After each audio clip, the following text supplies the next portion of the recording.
Follow the Black College Sports Network on social media at MyBCSN1, the number 1, on Facebook, Instagram, and Twitter at MyBCSN1. Support the Black College Sports Network so we can continue to provide you coverage. Go to myjbn.com/support and be a part of the Black College Sports Network. They can follow their dreams. The Cuvée Group is a Florida-based marketing and training consulting firm. We help businesses communicate to their target audience and engage them in conversation. We also help to expand their audiences, which will ultimately result in growth for those organizations. In addition to being a certified constant contact specialist, my colleagues and I are also certified in John Maxwell Leadership Principles. We use these proven principles to conduct workshops, training, and private coaching sessions for individuals and companies looking to take things to the next level. Contact us to schedule a free consultation. Issues today, don't delay, call Cuvée. This is Brian Fulford. AD Drew and I are co-hosts of the BCSN Sports Wrap. We talk about all things related to HBCU athletics. From the games, teams, coaches, and fan interest stories, we cover it all. You can find our shows on Facebook at BCSN Sports Wrap, YouTube at MyJBN Online, and everywhere you listen to podcasts like Anchor, Spotify, Google, and Apple Podcasts. You can also find the show on the Jericho Broadcast Network's app. Make sure to download. We look forward to you joining the conversation and being a part of the show. Follow the Black College Sports Network on social media at MyBCSN1, the number 1, on Facebook, Instagram, and Twitter at MyBCSN1. It's never too early to plant the seed, to share the tradition, and instill a sense of pride in your HBCU with your little ones. HBCU Pride and Joy Children's Boutique helps you share your school spirit with a wide selection of adorable kids' apparel and accessories officially licensed from your favorite HBCU. Visit hbcupridejoy.com and follow us on all social media at HBCU Pride Joy on Facebook and Twitter. We are back. For the first time in 62 years, the Florida Memorial Lions will hit the gridiron, and their home games will be streamed by the Black College Sports Network at www.fmuathletics.com, www.mybcsn.net, and on the MyBCSN app, available on Google Play and the Apple App Store.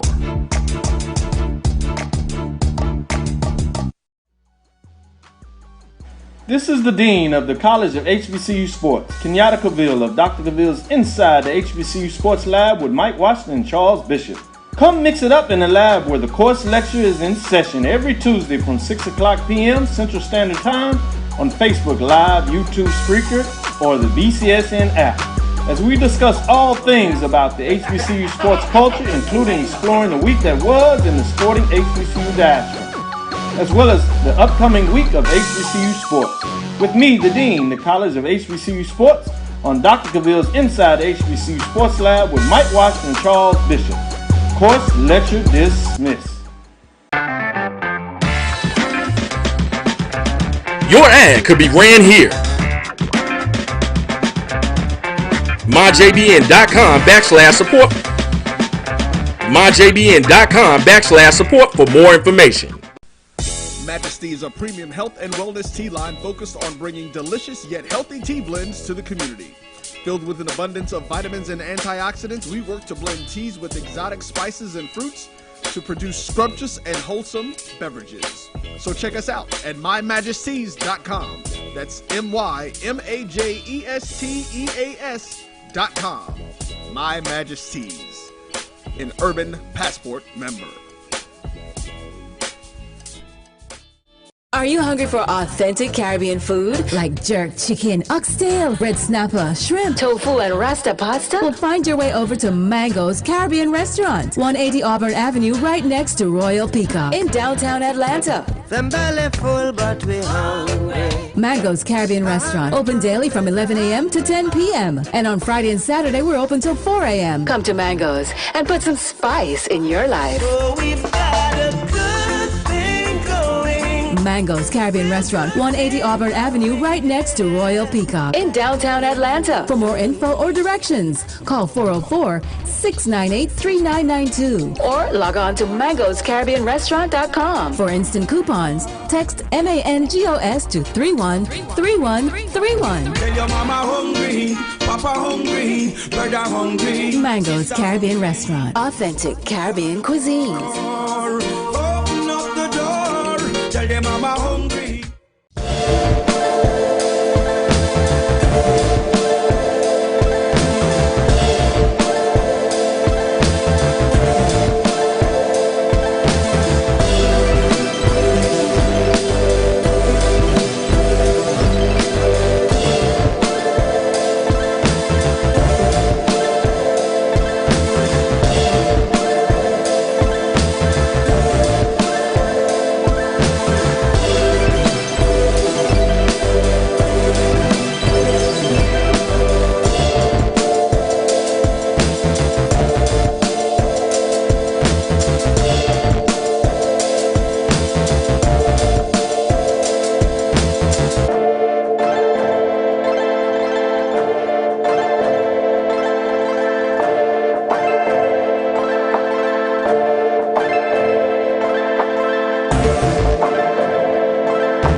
Pleasant good morning to everyone, and welcome to another edition of the Coles Brown Show, right here exclusively on the Black College Sports Network on a beautiful Saturday, crisp, cool morning in Baton Rouge. And usually I give you the guest menu, but I'm going to go straight to guest number one, Charles Bishop of the pregame show right here on the Black College Sports Network. Charles, good morning to you. It's great to see you in that beautiful background in Baton Rouge, Louisiana. Yes, indeed, Carlos. You know, I always enjoy coming down here for this environment. These two teams, Jackson State and Southern, I'm so looking forward to 6 o'clock tonight. Well, I'm anxious as well. Maybe not as confident as in years past. An 8-game winning streak for Southern University?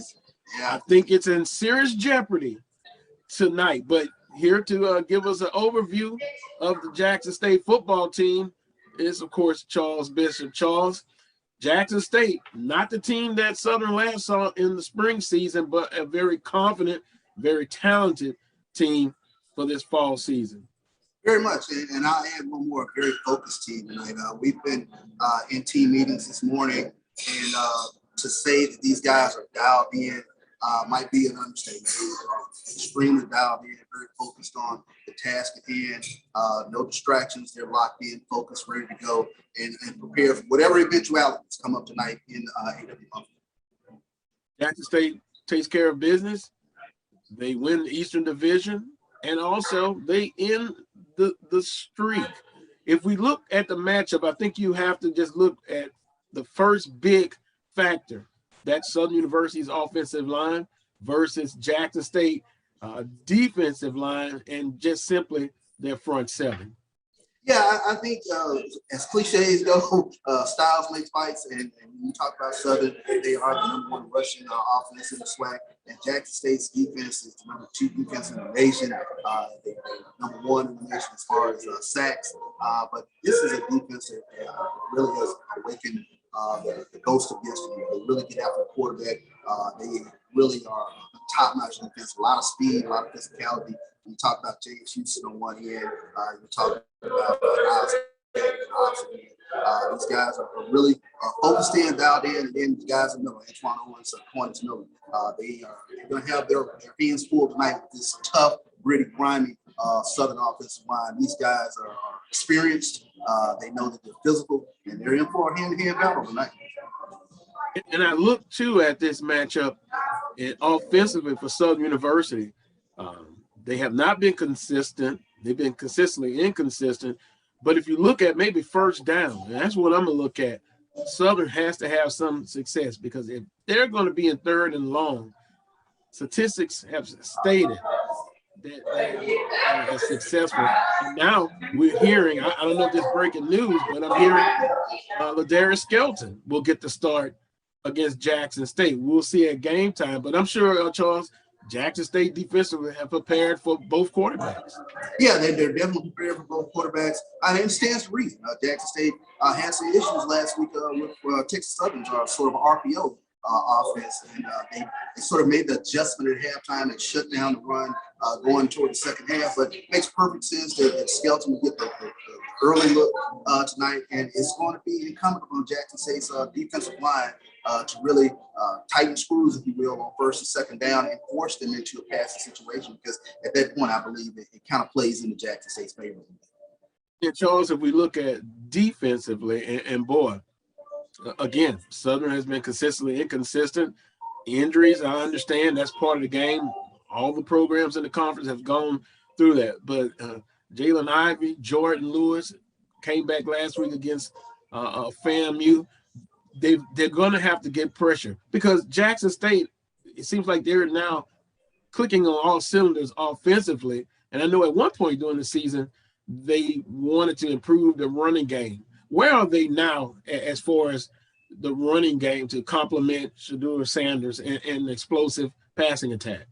Well, that's one of the focuses tonight, is to make sure that you get that running game up and going. And it has been talk of physical, and stay in there. That's the part of Neely jumping in. I always want to get the rest all right, Neely.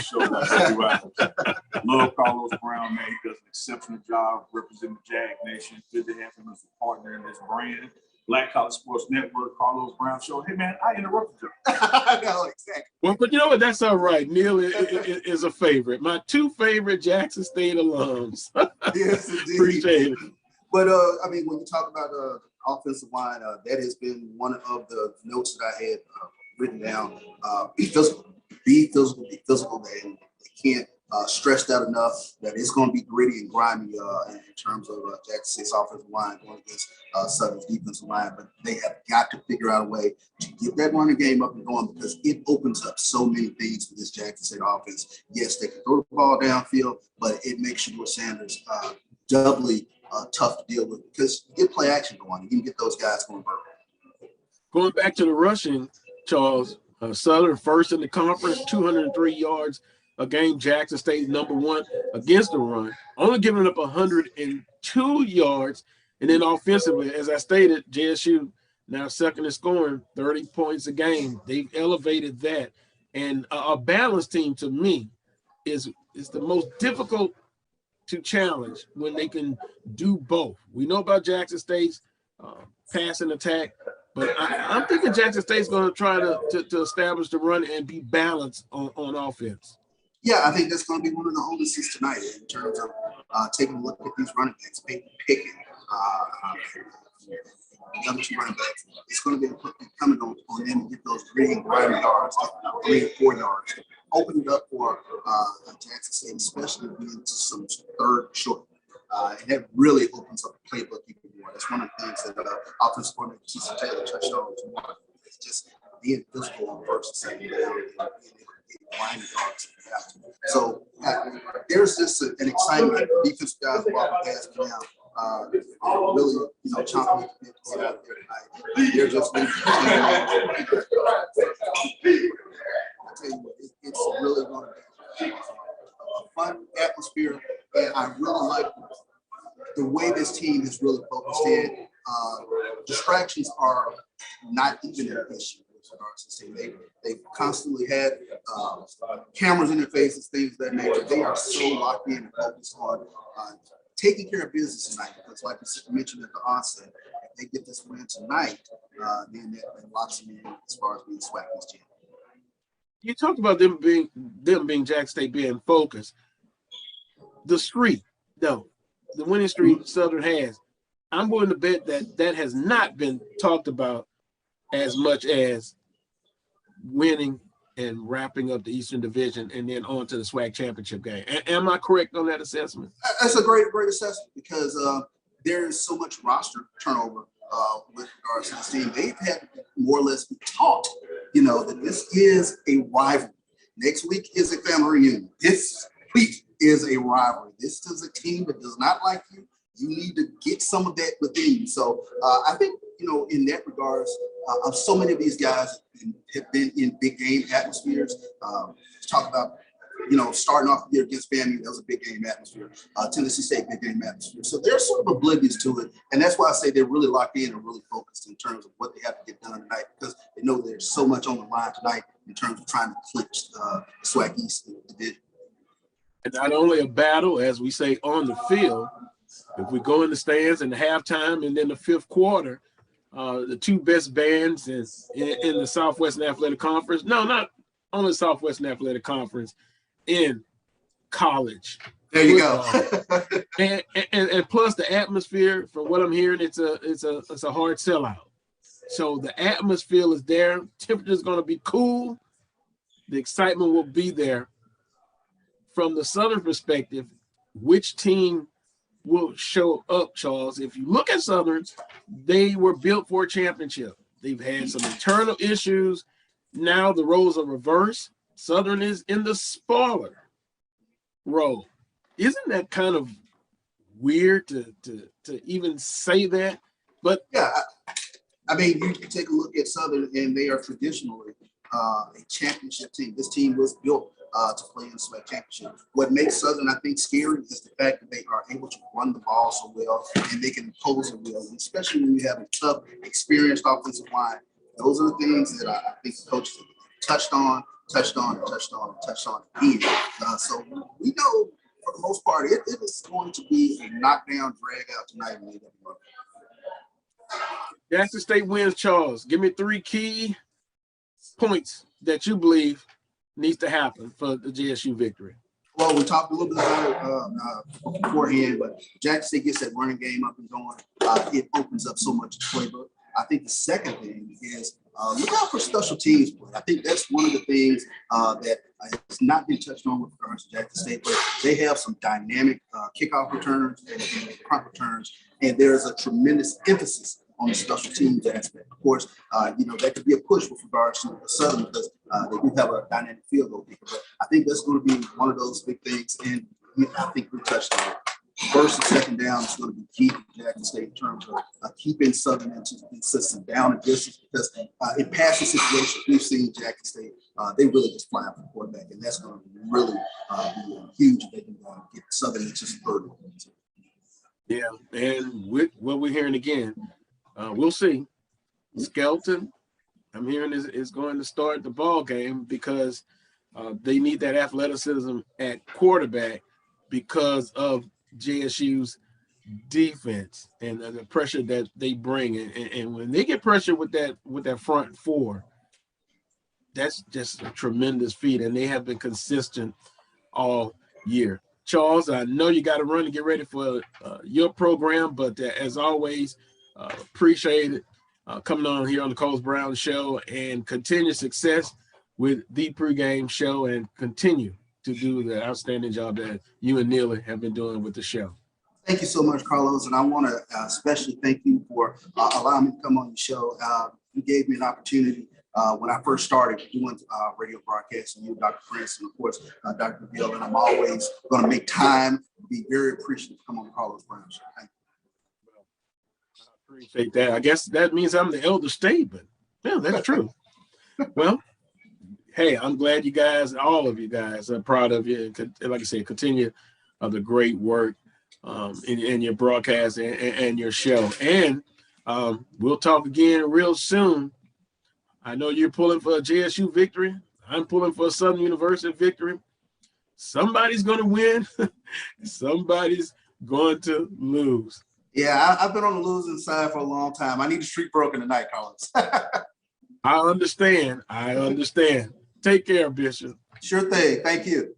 All right. That was Charles Bishop of the pregame show, along with Neil. Those guys are up right here on the Black College Sports. A timeout.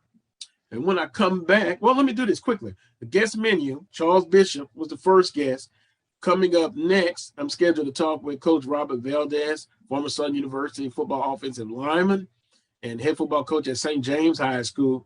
He'll join me. And then following Coach Valdez, Alvin Hollins, formerly of FAMU, historian in the MEAC Hall of Fame. They call him quite simply Stat Man. But we're going to have a little history about the Southern and FAMU just history. And of course, I haven't forgotten last week's loss by Southern University to FAMU. Then following Alvin will be Charles Edmond of the All-Point State Radio Network. And then last but not least, I'm going to finish off the show with Coach Van Pettaway. And we lost a basketball icon last week, Coach Lafayette Stribling. We'll visit with Coach Pettaway. He'll tell us the history that he had and with Coach Lafayette Stribling, who journeyed from this life. So that's the guest menu for November 13th. Gonna take a quick time out. When I come back, scheduled to visit with Coach Robert Valdez. You're watching the Carlos Brown Show on the Black College Sports Network. Follow the Black College Sports Network on social media at MyBCSN1, the number 1, on Facebook, Instagram, and Twitter at MyBCSN1. Support the Black College Sports Network so we can continue to provide you coverage.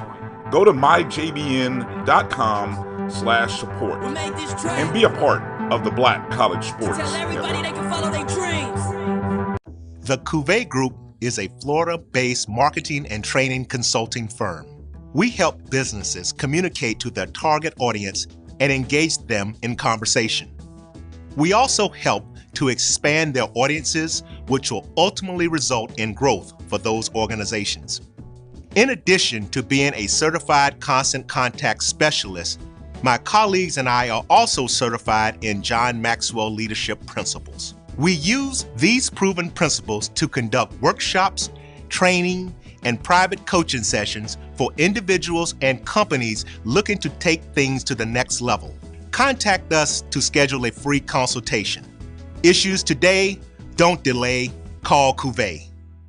This is Ryan Fulford. AD Drew and I are co-hosts of the BCSN Sports Wrap. We talk about all things related to HBCU athletics. From the games, teams, coaches, and fan interest stories, we cover it all. You can find our shows on Facebook at BCSN Sports Wrap, YouTube at MyJBN Online, and everywhere you listen to podcasts like Anchor, Spotify, Google, and Apple Podcasts. You can also find the show on the Jericho Broadcast Network's app. Make sure to download. We look forward to you joining the conversation and being a part of the show. Follow the Black College Sports Network on social media at MyBCSN1, the number 1, on Facebook, Instagram, and Twitter at MyBCSN1. It's never too early to plant the seed, to share the tradition, and instill a sense of pride in your HBCU with your little ones. HBCU Pride and Joy Children's Boutique helps you share your school spirit with a wide selection of adorable kids apparel and accessories officially licensed from your favorite HBCU. Visit hbcupridejoy.com and follow us on all social media at HBCU Pride Joy on Facebook and Twitter. We are back. For the first time in 62 years, the Florida Memorial Lions will hit the gridiron, and their home games will be streamed by the Black College Sports Network at www.fmuathletics.com, www.mybcsn.net, and on the MyBCSN app, available on Google Play and the Apple App Store.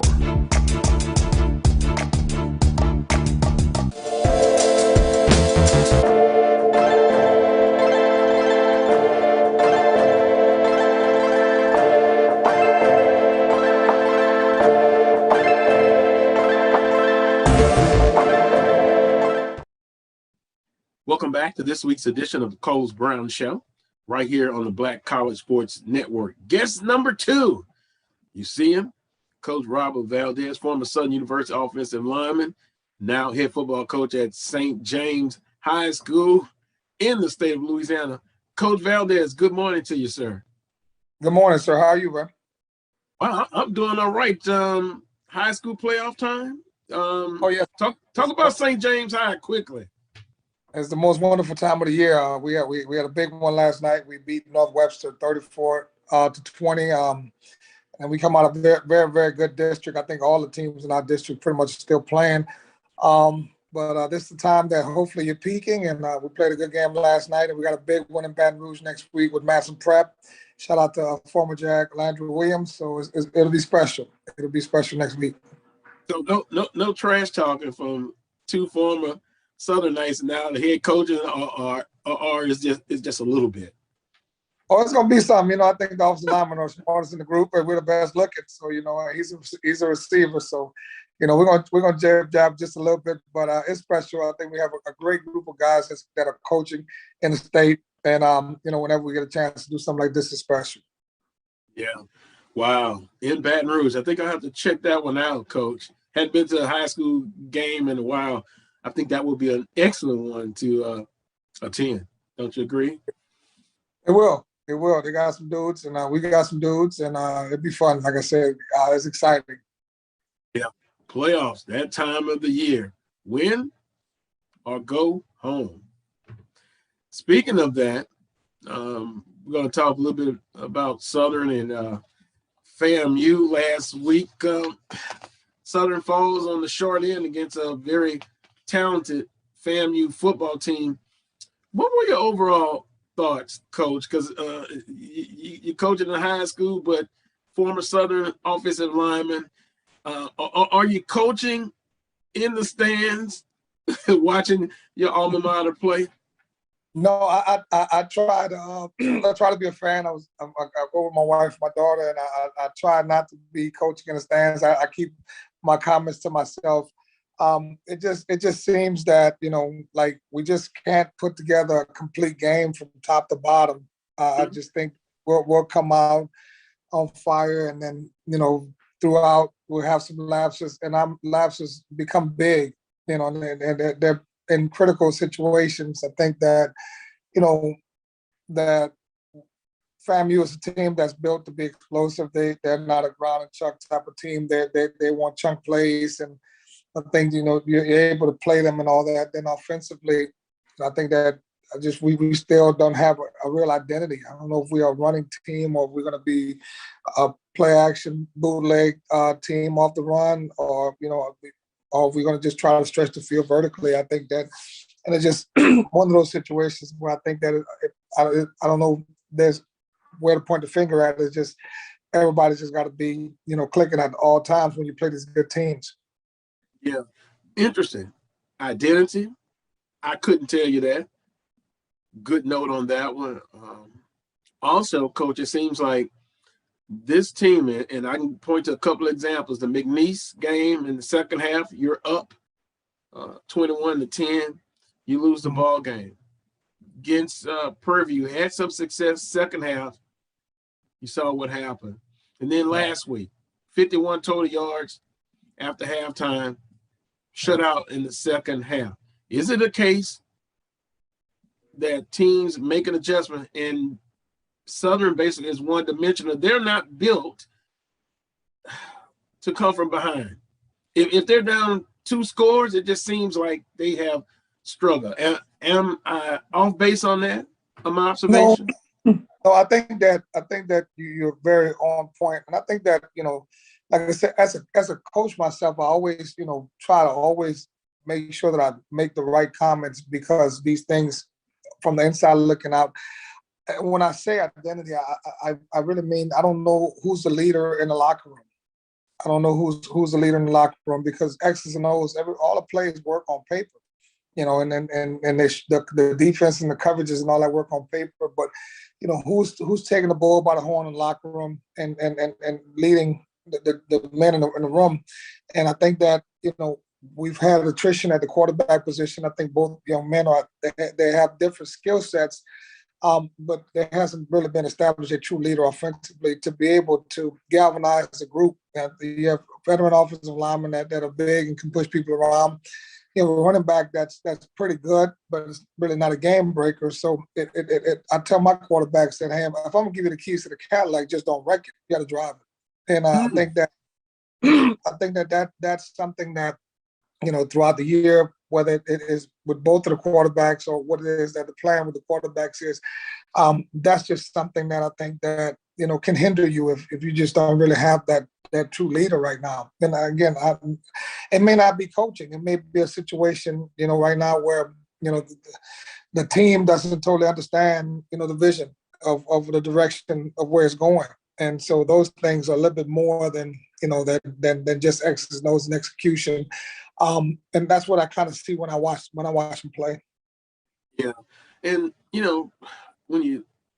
when you watch Southern over the past, even when you played, they were a team that can always throw the ball, but they were balanced offensively. And that's kind of what I'm looking for. And it's not that way this year. It wasn't that way last year. If you look kind of statistically, Southern is near the bottom, throwing the football. And I just think, Coach, it handicaps you when teams make adjustments and they're able to stop or at least control Southern's running game. And especially when they get them in third and long, down in distance. I will also add this. I don't know if it's recruiting. I don't know if it's recruiting. I don't know if I've seen a Southern team that doesn't really have top end speed though. And so I think that hinders you a little bit because I don't know how many receivers they have that can stretch the field vertically and are able to make defenses have to, defend and play off. I think that most teams know that our scheme is predicated on, bootleg, play action, quick game. And so they're basically they're sitting close and keeping everything in front of them. I don't know if we have many guys in that room that can really stretch the field on some fade routes, some posts, some deep comebacks and things of that nature. Well, I'll tell you what, that will be a recruiting need because I have those things about wants and needs. Right. It seems to be, from your perspective, needs. But Southern drops a 29-17 decision to FAMU, shutout in the second half. FAMU scores 9 points. Thus, they have the victory. Southern drops to 4-5 overall, and 3-3 in conference play. Now, Coach, that leads us up to, as one person who's watching the show said, it's big boy football with Jackson State. Jackson State can wrap up the Eastern Division with a victory, but often throw the records out when these two teams get together.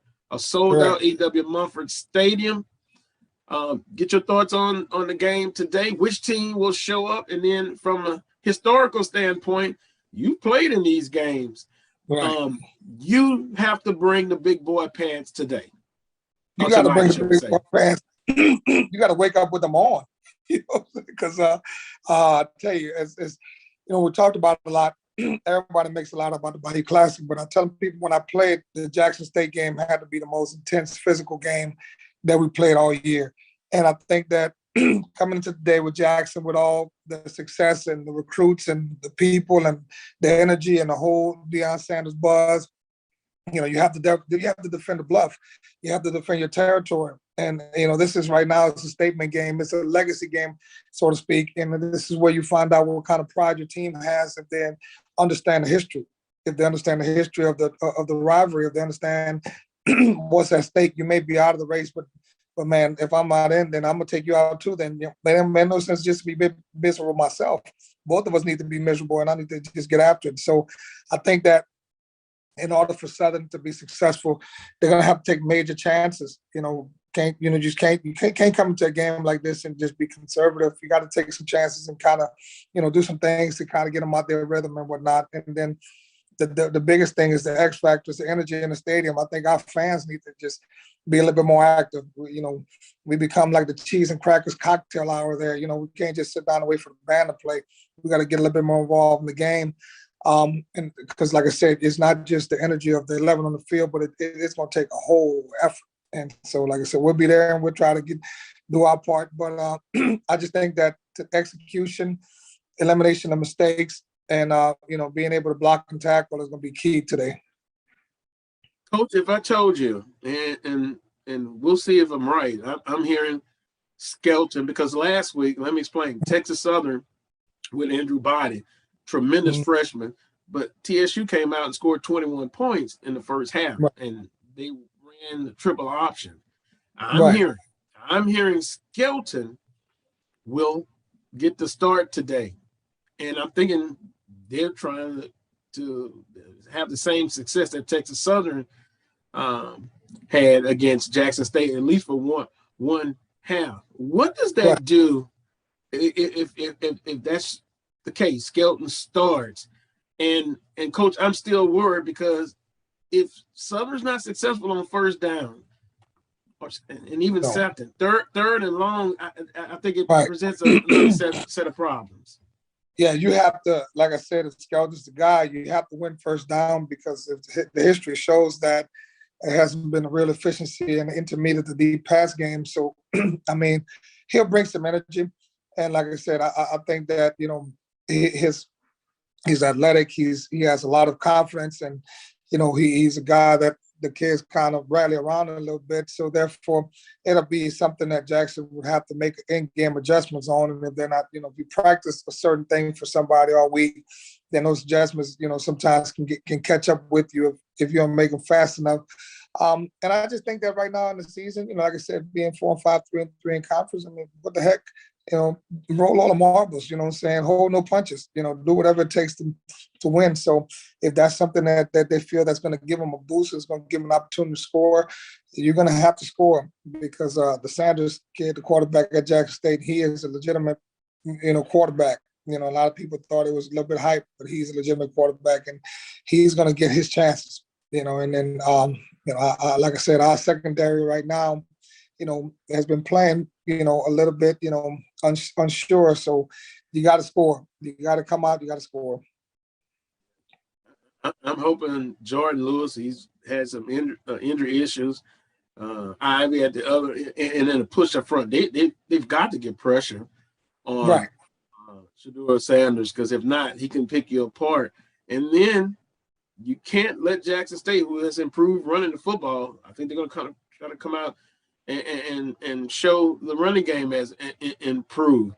So it'll be interesting, Coach. Hopefully the crowd I can't believe I'm saying hopefully. The crowd should be energized for this one, because Southern and Jackson State fans are just alike. That's why it's a healthy dislike between these two institutions. All the time, man, I tell you. And I just think that one thing that I would consider, because of the game and the magnitude, that of course I think that they'll put Sanders in a limelight to be successful. I think they want him to be recognized the best, so they're going to come out aggressively, I think, and they'll run the ball when they need to. But if just from basic knowledge of watching them play or whatnot, they're going to want to make sure to showcase him as a star. Coach, last but not least, talk about, and I know you have probably a lot of memories, but give us one special moment out of many playing against Jackson State in your collegiate career at Southern University. Well, I said one. I know there are many, but one quickly. The crazy thing is, actually, it's funny because it's so timely. We played FAMU in the Heritage Bowl, and we lost in '95, I think, to Jackson State by 2 points. We lost to Jackson State in Jackson, which was our only loss, and we ended up playing FAMU. So I remember going to the banquet with both teams, with Florida A&M, and there was a photographer that had followed us around and had some pictures on display as we were entering the dining hall. And there was 3 pictures of 3 times we scored in Jackson that were called, that they said that we were down at the 1. And there was 3 pictures with Melvin Williams at least a yard or 2 in the end zone. I'm talking about his knees were in the end zone. And they were never called. And so the whole time, everybody thought we were upset because we were determined about the game against Florida A&M. But no, we were still mad about the Jackson game, and we just took it out on FAMU. So, wow. Yeah. So, yeah. I mean, it's heated. It's heated. It's definitely a rivalry that if you are, I think the SWAC knows about this, the nation doesn't quite know how intense the Southern Jackson State game is. Just participating as a fan and as a broadcaster, I can tell you it's the game that gets the blood pumping, Yes, get you excited, and not to take anything away from the Bayou Classic. It is what it is. It is. But this is a totally different type, because Grambling State is more like family, Right. When you're little and you visit your kinfolk doing Thanksgiving stuff, and you go out in the yard and have a game of tackle with your cousins. That's kind of how the Grambling State and Southern, but Southern Jackson State is just totally different. It's you want to no love lost. Yes, no love lost, my friend. None at all. And they will love no more than to be victorious tonight. They will be the Eastern Division champs, and then they'll put to the end of an 8-game winning streak that Southern has against Jackson State. They're going to rub it in. Well, let's hope we get it done, man. I tell you, because if anybody, this is the people we do it to. Right. This is a big one. Put on the big boy pants. Southern, you shouldn't have to have any motivation for this game. Right. You come out and you put forth your best effort of the season. Hey, and if you fall short, but at least the effort was there. But hey, you got to play a complete ball game. And only once I've seen this year, that's against the University of Arkansas Pine Bluff, Coach Valdez, that they were on all cylinders. Boy, it would be great to have another type of game all 4 quarters tonight. Any closing comments, Coach? It'll make it worth being out there in that cold. I got to get some clothes to put on because it's supposed to be a little chilly. But I have faith that the young men will come out and just lay it on the line. And, like I said, when we get in these type of games, man, I tell the guys, hey, man, somebody on that team has to wake up tomorrow feeling it. You've been in an outstanding battle. The physicality, it'll be some hard hitting, big plays, and hey, I'll even take a 45-yard field goal by Luke Jackson. Hey, anytime. Any other time, any other year? No. I want a severe beating. But hey, got to call it the way it is this year. Coach, appreciate the time. We'll talk again real soon, probably in 2 weeks before the Bayou Classic. All right, my man. Thank you. Have a good day. Continue success at St. James next week. We'll get after it. I know you will. Thanks, Coach. That was Coach Robert Valdez, head football coach at St. James High School and former Southern University offensive lineman. Going to take a time out. When I come back, I'll visit with Alvin Hollins, Mr. History himself.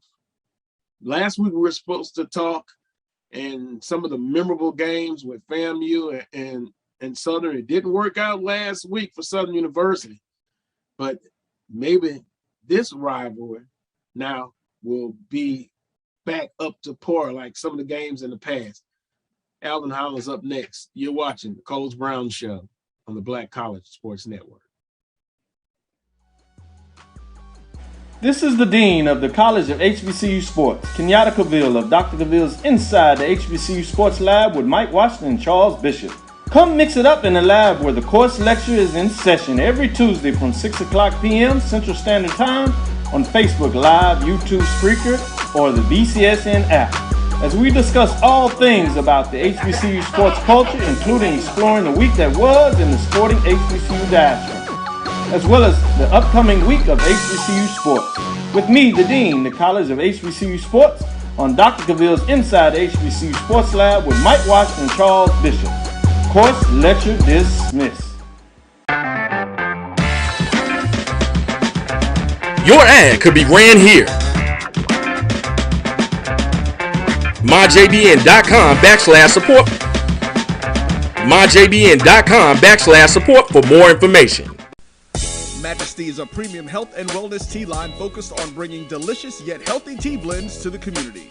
Filled with an abundance of vitamins and antioxidants, we work to blend teas with exotic spices and fruits to produce scrumptious and wholesome beverages. So check us out at mymajesties.com. That's MyMajesties.com. My Majesties, an Urban Passport member. Are you hungry for authentic Caribbean food like jerk chicken, oxtail, red snapper, shrimp, tofu, and rasta pasta? Well, find your way over to Mango's Caribbean Restaurant, 180 Auburn Avenue, right next to Royal Peacock in downtown Atlanta. Them belly full, but we hungry. Mango's Caribbean Restaurant, open daily from 11 a.m. to 10 p.m. And on Friday and Saturday, we're open till 4 a.m. Come to Mango's and put some spice in your life. Oh, we've got a good thing going. Mango's Caribbean Restaurant, 180 Auburn Avenue, right next to Royal Peacock in downtown Atlanta. For more info or directions, call 404-698-3992 or log on to mangoscaribbeanrestaurant.com. For instant coupons, text MANGOS to 313131. Tell your mama hungry, papa hungry, brother hungry. Mango's Caribbean Restaurant, authentic Caribbean cuisines. Open up the door, tell your mama hungry. Follow the Black College Sports Network on social media at MyBCSN1, the number 1, on Facebook, Instagram, and Twitter at MyBCSN1. Support the Black College Sports Network so we can continue to provide you coverage. Go to myjbn.com/support and be a part of the Black College Sports Tell everybody Network. they can follow their dreams.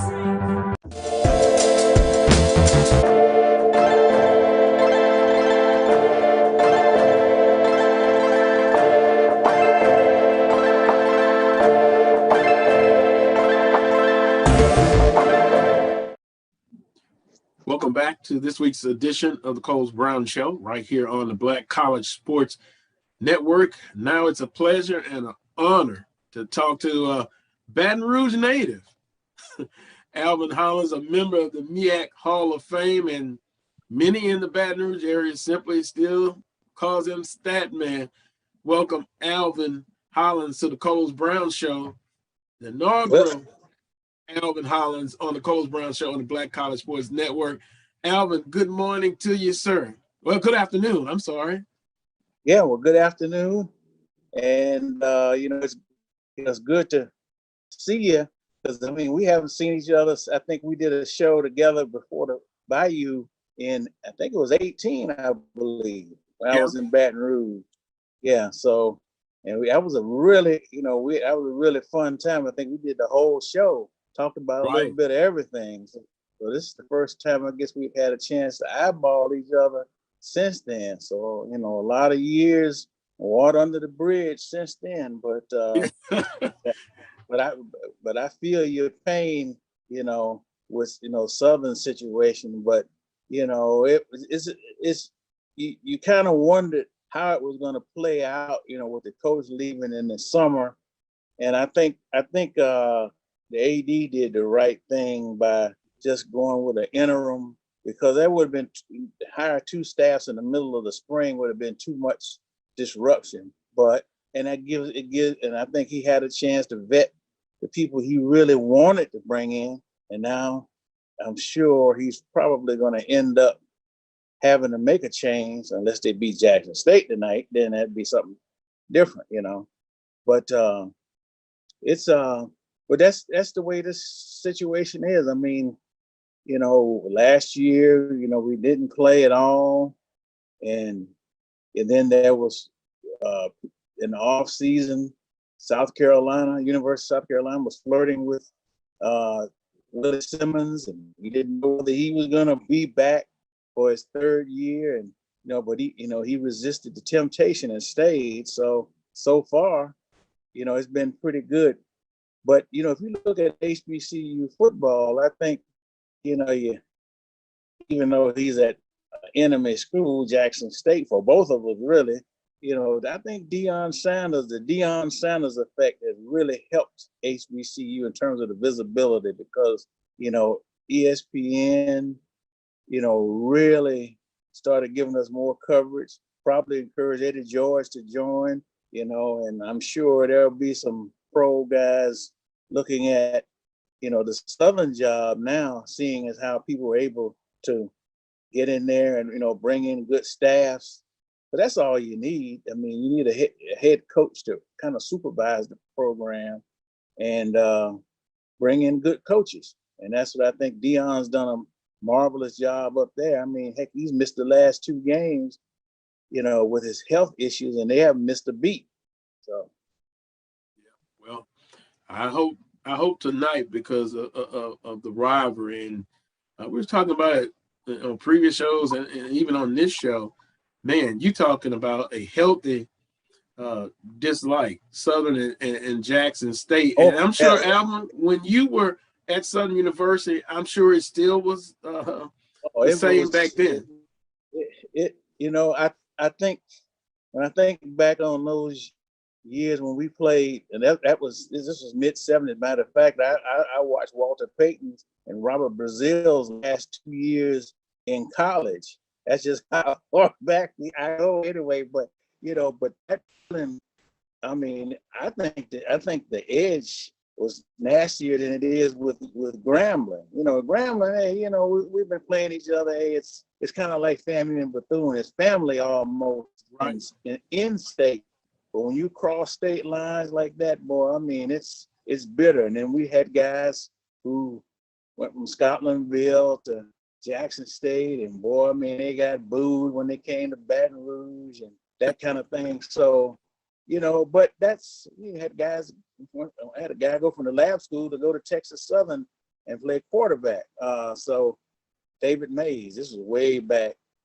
But it's just, but I think that Jackson State and Southern, I mean, those are 2 heavyweights, 2 heavyweight programs. Southern was probably the more established when Jackson really started coming to life in this, I guess maybe the 60s, probably the 60s. And, ever since then, they've been going, back and forth. But, and Deion's, brought them back basically from the dead, boy, because they'd gone through about 4 or 5 coaches in the last 8 or 10 years. It was almost ridiculous, really. And people were so skeptical. But he understood what he had to do was stabilize that thing, bring in good coaches and recruit. And now, they're saying he may be up for the TCU job. I don't know if that's really going to come into play, but certainly, what he did with Jackson, in space of 1 year, you look at these people are looking at who can come in and energize our fan base, who can energize our recruiting. And I think that's, for the first time, I think, people like Deion, and he has the professional experience. He played for the Cowboys right down the road. So he's got a lot, I guess, on his resume that he could offer TCU. So we'll see. But it'll be interesting. But Alvin, and you sent me some notes, and like I said, we were going to talk last week.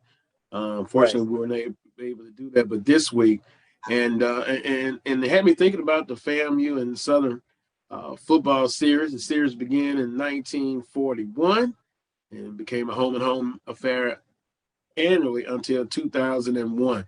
And then, you talk about both programs produced national championships teams, 13 for FAMU, 10 for Southern, College Hall of Fame coaches, headed by Jake Gaither and Arnett Ace Mumford, all-star players, plus a plethora of pro alumni. And you mentioned the series history. Now you can update it 35-26-1 because of FAMU's victory last week. But it made me think back to, of course, the 2019 game. Didn't make that one, but FAMU won 27-21. You listed 2011 game, FAMU 38-33 over Southern University. But now 2008, 2007, but 2008, 52-49. And it was another game like that. But, of course, a guy you know very well, Coach Billy Joe. I often have said also that the fan base is similar between Southern and FAMU, but boy, they've had some historic battles. And I've been to Tallahassee twice. Homecoming, 33-3 loss, and then the famous "somebody's going to get embarrassed" comment by Coach Richardson, and that was 65-18. In Alvin, I'll say this: we were scheduled to come back to Baton Rouge the next morning, Sunday morning. After that severe beating, we canceled the reservation in Pensacola, and we got back to Baton Rouge about 3 a.m. What a humbling experience. Yeah, I tell you what, the funny thing is, there was a coach on that staff, I think that on that Southern staff that ended up at FAMU. I think he ended up at FAMU for a couple of years under Alex Wood. You know, I think he was, I can't remember, but either way, he talked about after that game, after that 65-18 game, he said his wife didn't hardly want to talk to him. She said, when they were getting ready to go out for another game the next week, she said, "Y'all sure y'all gonna win this week?" You know, I mean, it was such a devastating loss that even his wife lost confidence in the team. I can't think of who that was. But I mean, it was just one of those things, man. I mean, the momentum just built, but I think that the turning point was that kickoff where the guy Southern tried to run it out of the end zone, and there was just this fantastic hit. You could almost see why they wanted to try to outlaw the kickoff because a bunch of people must have had concussions after that hit. But that ball rolled back into the end zone. A guy recovered for a touchdown, and then it was just a snowball, you know. And it's just, but that's kind of the way this series has gone, you know, in terms of, you know, a big play here. And it was interesting putting those notes together a couple of weeks ago. It amazed me the number of games that came down to the fourth quarter. You know, you think about the 90, I think it was the 98 game with Bonner, where, you know, we scored with less than a minute to go on a field goal. And I think that's 50-48 2 years later. And that was Quinn Gray and Jacque Nunnally breaks Jerry Rice's record for career catches. But, you know, and that was another last second field goal, you know. And of course, that 2001 game here in Tallahassee was an overtime field goal by Southern. And that was a low scoring game compared to some of the ones we had. I think it was 20-17, but, you know, it's just the intensity of the series. And I think the two teams, you know, one of our old timers down here, you know, there are only a few games that our fans really come to see us because they figure we're going to dominate most of the teams. Southern, Tennessee State, those are teams we usually play in Tallahassee anyway. Southern, Tennessee State. There's only a handful of schools that fans were really interested in seeing the game because they knew we were going to get tested. But the Southern, you know, it's been the relationship between the schools, you know. Even Dean Jones was Dean of Men at FAMU in the 40s before he came to Southern. Of course, I graduated from Southern, and now I've been in Tallahassee a long time. So in fact, we had a executive vice president here. Matter of fact, we got two. We got Dr. Ammons, who was the president here for a number of years, and now he's probably a heartbeat away from becoming Southern's president. And then we had Dr. Brian Lucas, who was working in the president's office here as recently as this spring. He's now working at Southern University in the administration. So I don't know what it is about Southern and FAMU, but, you know, we got quite an foreign exchange program going here. But, you But it's, these are two great universities. We've produced so much in the way of everything, was education, athletics, and it's amazing, even with all the changes in the country, the fact that we're still sustainable and productive, it says a lot for the alumni and for I think the faculty and staff, as well as the administrations, keeping these schools going. The interesting thing, Alvin, is because we've talked previously before, this was when FAMU was still Bethune-Cookman in the Mid-Eastern Athletic Conference. Now that they're in the Southwestern Athletic Conference, and I know from a football standpoint, I wonder if FAMU will ever rotate off of Southern's schedule. All that to say, now at least you'll see them play more now that FAMU is in the Southwestern Athletic Conference. Well, I would hope that, I don't know how the scheduling has been set up, but I would hope that just like in the SEC, where you have a permanent opponent, maybe from the other division, like LSU in Florida, and I know that now you talk about two people can't stand each other's LSU in Florida, but I think in our case, I'd like to see FAMU and Southern stay on each other's schedules, because I think from the standpoint of the history, television potential, the bands, I think for the conference, that's, a perfect marketing tool. And I see now that they've started up this SWAC Classic. I think Jackson State and Alcorn are going to be playing in the first one next week. I would think that when they're looking down the road at potential matchups for SWAC Classic, you'd have to look at FAMU and Southern just because of the history between these two schools. So, and that not so much predates the SWAC, but those are just two heavyweight programs that bring a lot when you try to sell it to sponsors. Yeah, and now even when you look at during the Southwestern Athletic Conference, not that they haven't played a lot, but they have probably not as much as football. You get a chance to establish some relationships. FAMU baseball program. I know Southern plays FAMU and Bethune-Cookman 4 times in the basketball season. Home and away. So you get a chance to make some new other relationships besides football. Well, the one of the things we were looking at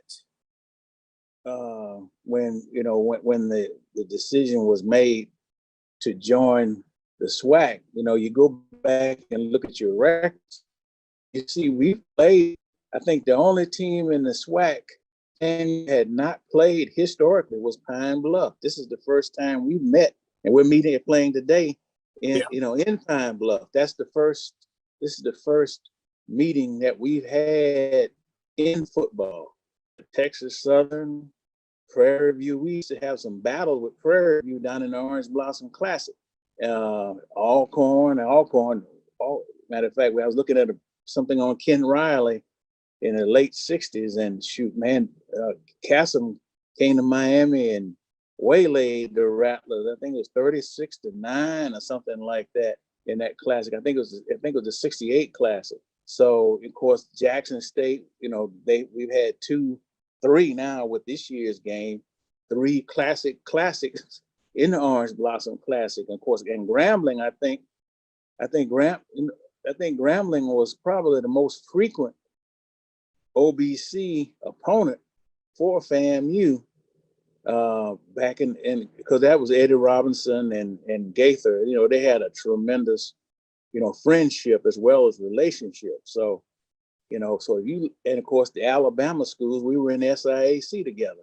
So really, it was almost like a homecoming for us, to join the SWAC, really, because we had, long-standing relationships with a lot of the schools. So, and of course, with Coach Simmons, having been an offensive coordinator at Alcorn, then head coach at Prairie View, he was familiar with the SWAC too. See, so you got a guy that understands the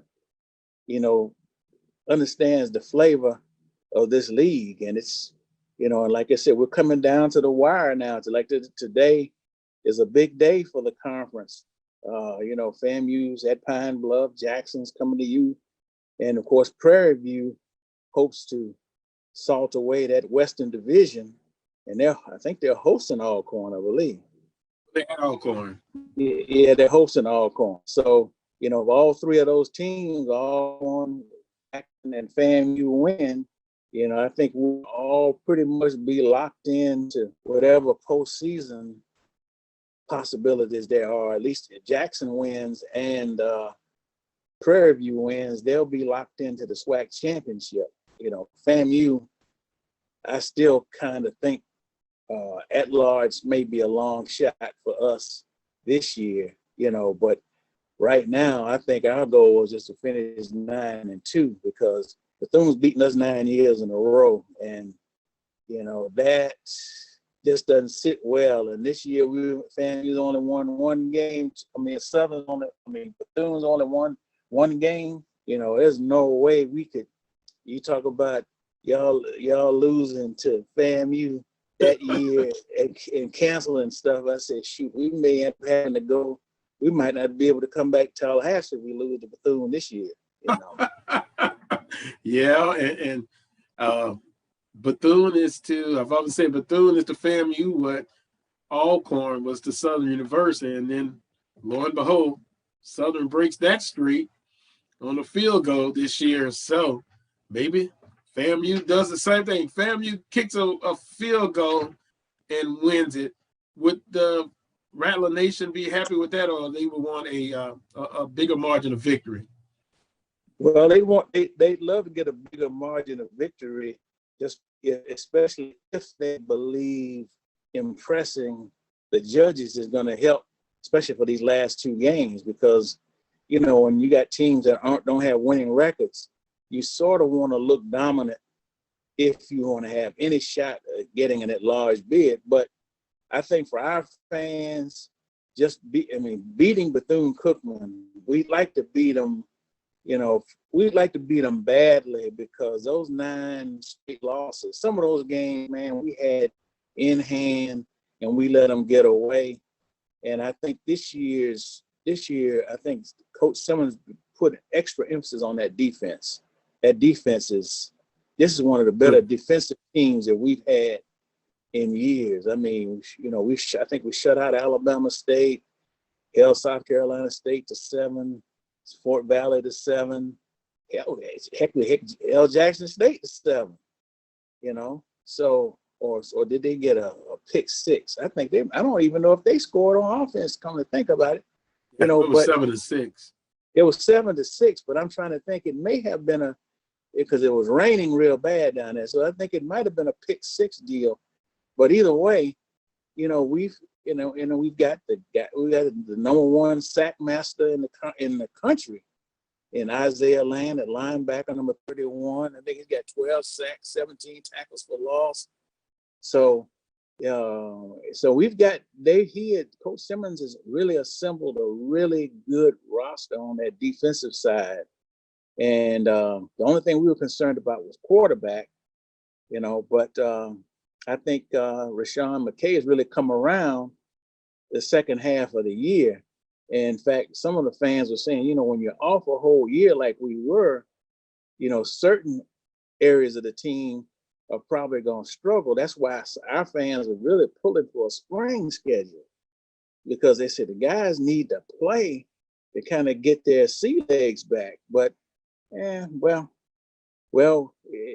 know, I don't know. Sometimes I think with a good record. Huh? They still have an outstanding record with a couple of games to go. Right. Yeah. So I mean, I think they were concerned about the rust. You know, right. Sometimes you say, well, yeah, you can get rusty, but you don't want to get hurt either. You know, especially the spring, and then you know you may miss the season, and that could be even worse. So you know, it's 6 on one hand, half a dozen on the other. But it's good. These last 2 weeks in the conference are going to be really interesting, boy, because even next week, you know, now of course Prairie View's like I said, Prairie View they got a Brinks truck pickup at College Station to play Texas A&M. I said, why the heck would y'all play I Texas? would you schedule that game so late in the season, and then I think they close out Mississippi Valley State. But right. And I know injuries can happen at any point. But boy, I would have scheduled that game in the beginning of the year versus the end, so you can make sure you're as healthy as possible if you're going to face Jackson State. Right, going to that SWAC championship game. Because now, and then on top of that, even if you don't get hurt, you don't have that. Jackson's going to have a week off. See, Jackson plays on the 20th, which is next Saturday. Then they're off until December 4th, I guess. But, you go right. But, hey, either way, somebody's got to win that game no matter whether they get a week off, or not. So we'll see how that plays out. And then who goes to Atlanta? And that really was where FAMU really wanted to be. They wanted to be in a position to go to that SWAC championship game because of the financial, reward as well as the national television. So, I guess we'll just have to, unless they slip on the banana peel twice, which I don't see Dion and his boys doing. I said, we just have to be satisfied with a 9-2. We can get it and then work on next year. So, yeah. Well, Alvin, as always, we could go on and on. Appreciate the time. We got to agree to talk again soon. You have a lot of historical information and just good commentary. And I'd love to talk to you again real soon. Okay, well, let's make it if we can make it a regular thing, I'll be more than happy to do it. Just want to say hello to my family. I know they're listening or watching actually now. This is the first time that we've had one of these shows where they could actually see Big Brother, as they like to call me. So I'm happy to come on the show as much as you like, because I enjoyed it. I enjoy the camaraderie, and there's going to be a lot good to talk about in the future, because I think this marriage between FAMU and the SWAC is going to be special. Yeah, I would agree. Well, Alvin, we will do that, and enjoy the rest of your weekend. And I know you get a chance to see FAMU in Pine Bluff coming up, I believe at 2 p.m. Central Standard Time. Yeah. So, just hope we can get out of Pine Bluff with a win and get ready for those Wildcats, because I know they would love to spoil our season as they've done the last 9 years. So, and they've had such a horrible year this year. So that would make their season. Yeah. Their Super Bowl, the Florida Classic. Yeah. Well, enjoy the rest of your weekend. We'll talk again real soon. And once again, appreciate you coming on and having a conversation with me on today's show. Okay. Enjoyed it, and take care. Right. Thank you. You too, Alvin. That was Alvin Hollins here on the Carlos Brown Show. I'm going to take a time out.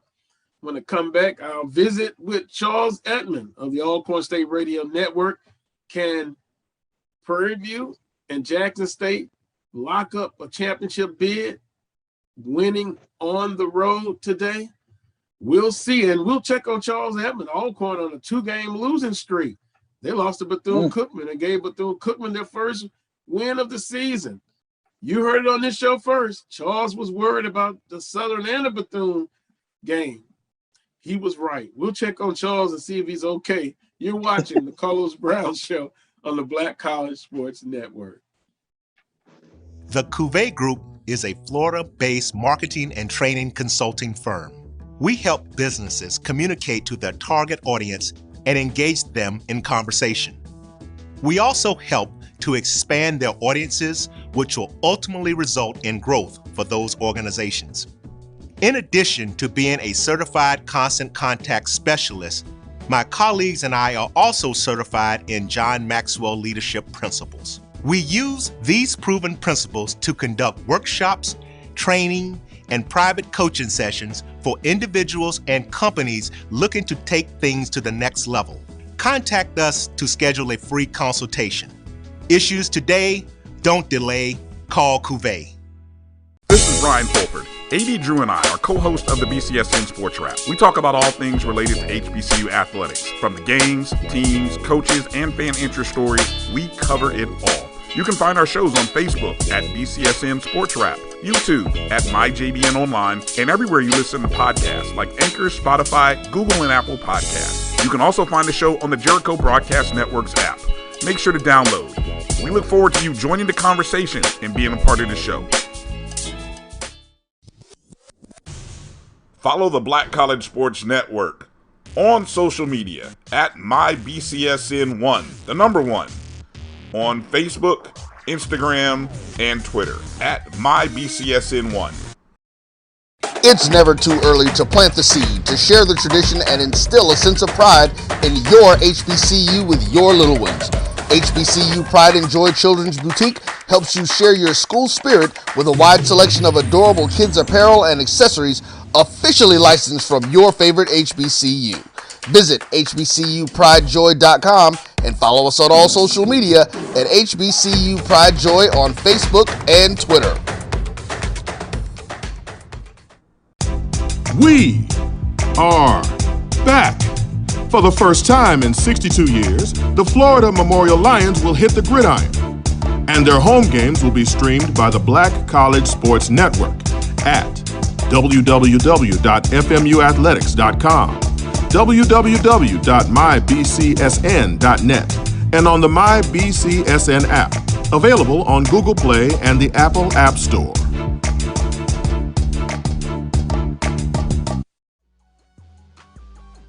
This is the Dean of the College of HBCU Sports, Kenyatta Cavill of Dr. Cavill's Inside the HBCU Sports Lab with Mike Washington and Charles Bishop. Come mix it up in the lab where the course lecture is in session every Tuesday from 6 o'clock p.m. Central Standard Time on Facebook Live, YouTube Spreaker, or the BCSN app, as we discuss all things about the HBCU sports culture, including exploring the week that was in the sporting HBCU diaspora, as well as the upcoming week of HBCU sports. With me, the Dean, the College of HBCU Sports, on Dr. Cavill's Inside the HBCU Sports Lab with Mike Washington and Charles Bishop. Course lecture dismissed. Your ad could be ran here. MyJBN.com/support. MyJBN.com/support for more information. Majesty is a premium health and wellness tea line focused on bringing delicious yet healthy tea blends to the community. Filled with an abundance of vitamins and antioxidants, we work to blend teas with exotic spices and fruits to produce scrumptious and wholesome beverages. So check us out at mymajesties.com. That's MyMajesties.com. My Majesties, an Urban Passport member.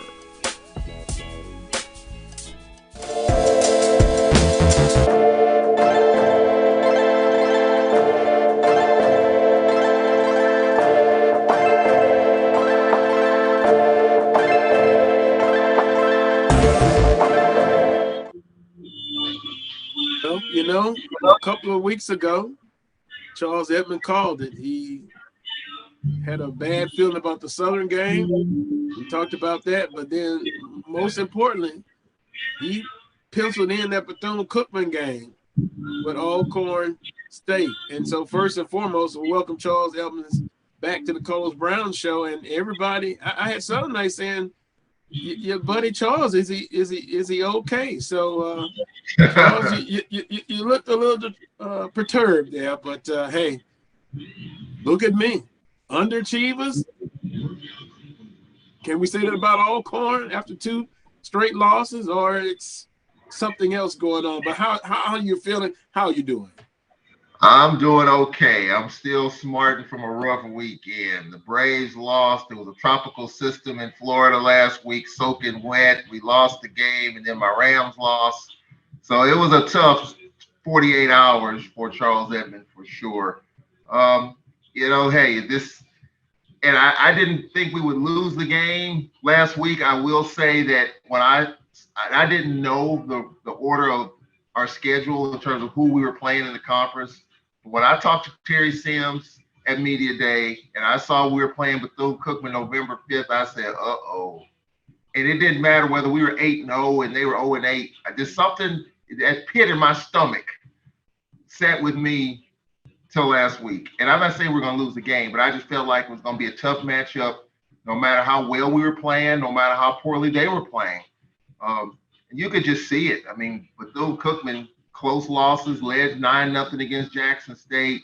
You felt like if they make 3 or 4 more plays, instead of being winless, they probably have 3 or 4 wins, and they may have something to say in the Eastern Division. And look, we led by 10 3 different times in the third quarter. Our defense just could not get off the field. For the second week in a row, it's been a struggle. Not providing any excuses, but we are severely banged up on the defensive side of the ball, especially up front. One of our best back-end players in Terrence Edmond is out for the season with a serious knee injury. We got a lot of young guys that we're trying to mix in, trying to give them some reps. So it's been tough sledding for Cedric Thorne's defense. No excuses. And Fred McNair says no excuses. Everybody's banged up this time of year. You just got to suck it up and play what you got. So we're doing that. I thought it was a good week this week. And, hey, it's out of our hands. I mean, a lot of folks on social media still trying to pencil this thing in, and games count here, don't count there. Look, every game counts. Everybody's playing 8 games, no more, no less. Every game counts. So we're 2 out with 2 to play. We don't win today, Prairie's going to hoist this trophy. If we win, then we got to beat Jackson. And then in 2 weeks, Prairie View has to beat Valley. That's the bottom line with that.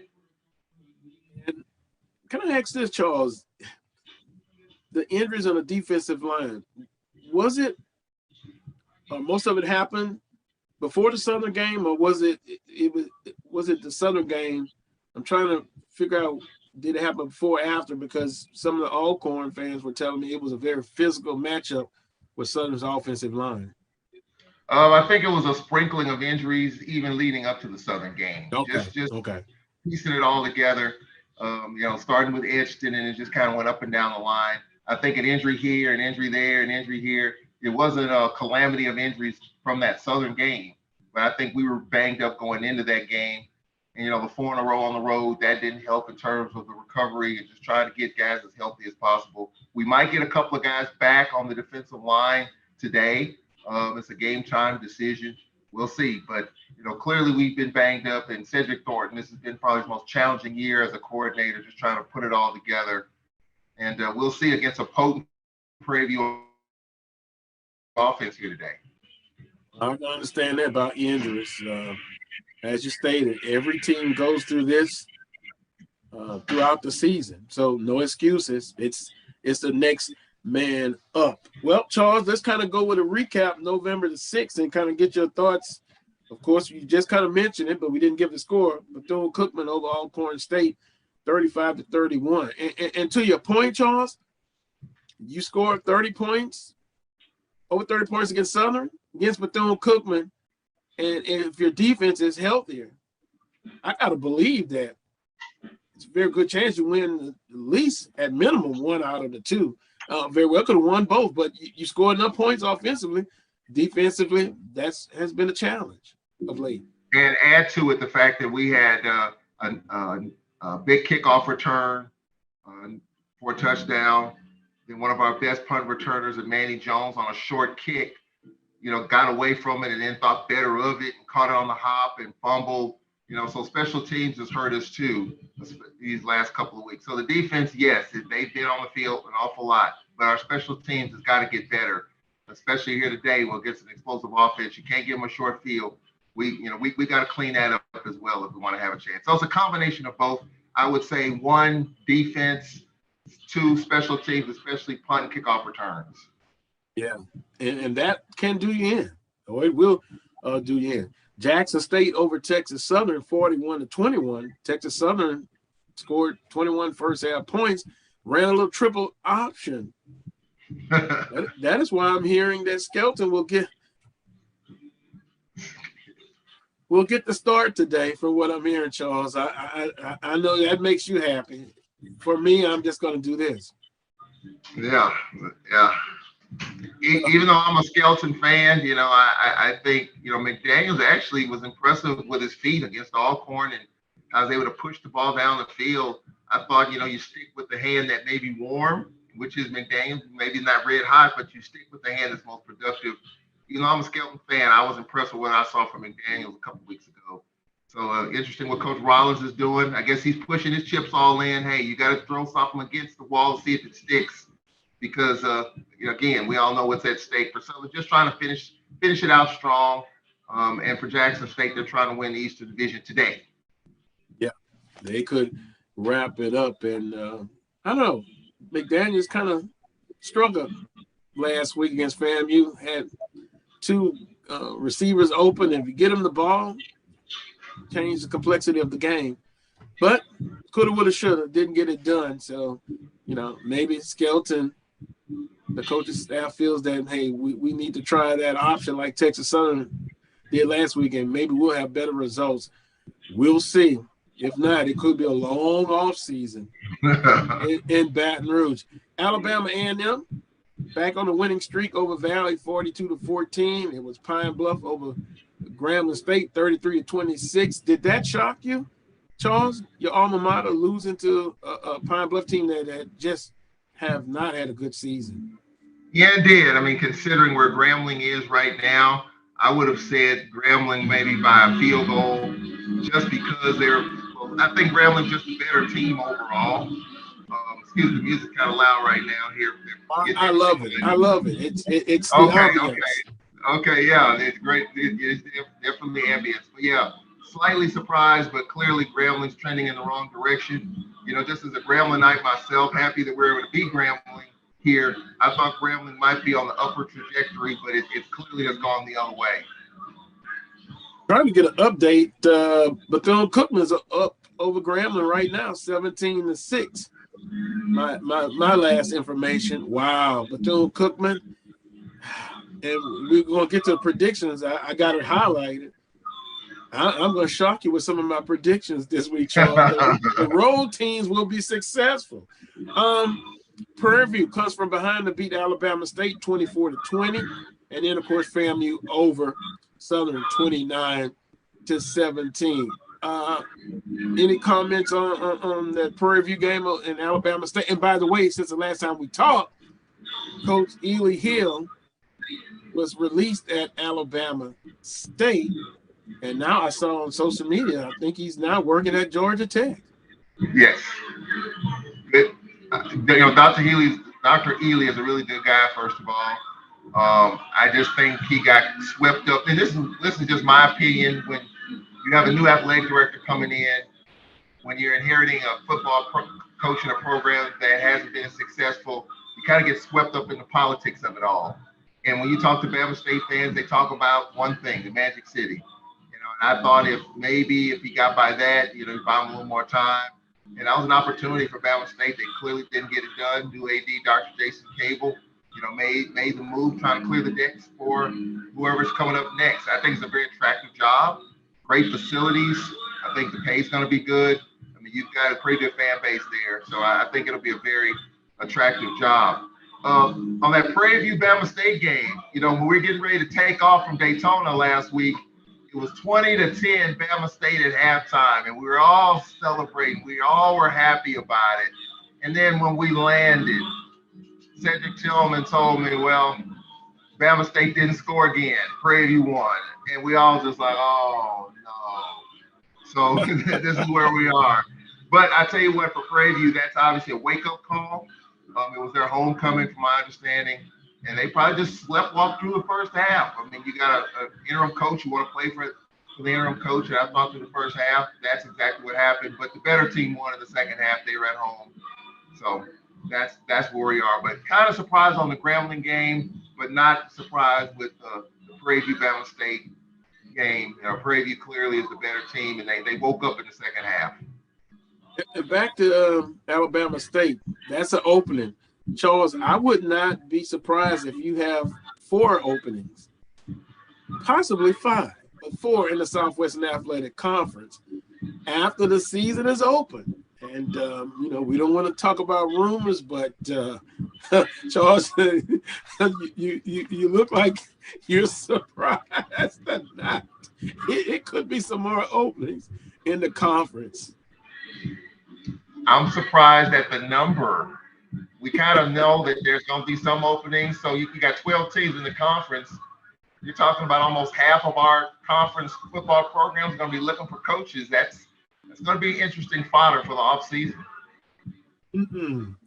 And as that time gets near, some coaches are coaching for their lives. Some, the decision may have already been put out. And then you have coaches, and one in particular whose name is hot and heavy about maybe moving, and this coach could be in a championship game. Yeah. But you didn't hear it here. Put it this way, it will be an exciting offseason now, as usual. Well, I tell you what, and I know what you're referring to. I'll just say this on that particular situation. That coach is making a pretty good coin right now. He wins the West. He wins the championship. He's going to be in demand, and probably somebody's going to come at him with a boatload of money. And Brady's got to make a decision on whether or not, well, I gave the name, but there's a decision that has to be made there in terms of whether the administration wants to ante up to keep him. And that's what happens. And I think it's going to be an interesting race in terms of finances. I was talking with somebody the other day. I mean, we know how much most of these coaches make. You got 4 coaches in this league making over $300,000 a year. You got Bobs, you got Dooley, you got Willie Simmons, you got Deion Sanders. They all make over 3. And if they're in demand, and if one of those coaches is in demand, you know they're going to get more to go somewhere else within the conference. The price tag goes up, maybe 4, maybe a $500,000, or maybe 4 with a bunch of incentives where they can make a $500,000. So the price tag is going to go up for those top tier coaches for sure. And that's what I'm looking forward to, seeing, you know, how much of a price tag it's going to take for some of these those coaches in those situations to move if it happens. $350,000 to $400,000. What if a program has committed to moving up from that, and their coach now makes $250,000? My question is, where's that extra money is going to come from? But if they're committed to going up to that much, the bar has been raised. Yes. Supply and demand in economics. Wow. And if you want to go in that direction. Right. And it just shows you just the top tier and the bottom tier. Once upon a time, there's a coach in this conference in football that didn't even make 6 figures, if you can believe that. Still might not be making 6 figures. And so you look at the bottom end and the top end, it's 4 to 1, maybe 5 to 1, depending on how you look at it. So, but those are the top tier, programs that are looking, perhaps if they, and you look at someone like Coach Sanders, if he's successful, he wins. I mean, he's got a bunch of incentives in his contract, but if he wins the East and wins the SWAC and wins the Celebration Bowl, how much is he going to be worth now?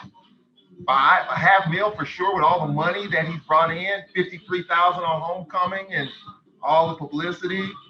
The price tag is going to go up for the top tier teams. What about for the mid tier teams that are paying mid-level salary? Does that raise the bar on that end as well? That'll be interesting to talk about in the offseason. Possibly would, and let me just say this: 5, 4, 3, 2, 1. If Purdy and Coach Dooley, we talked about him being on the hot seat, right, for a few seasons. Why?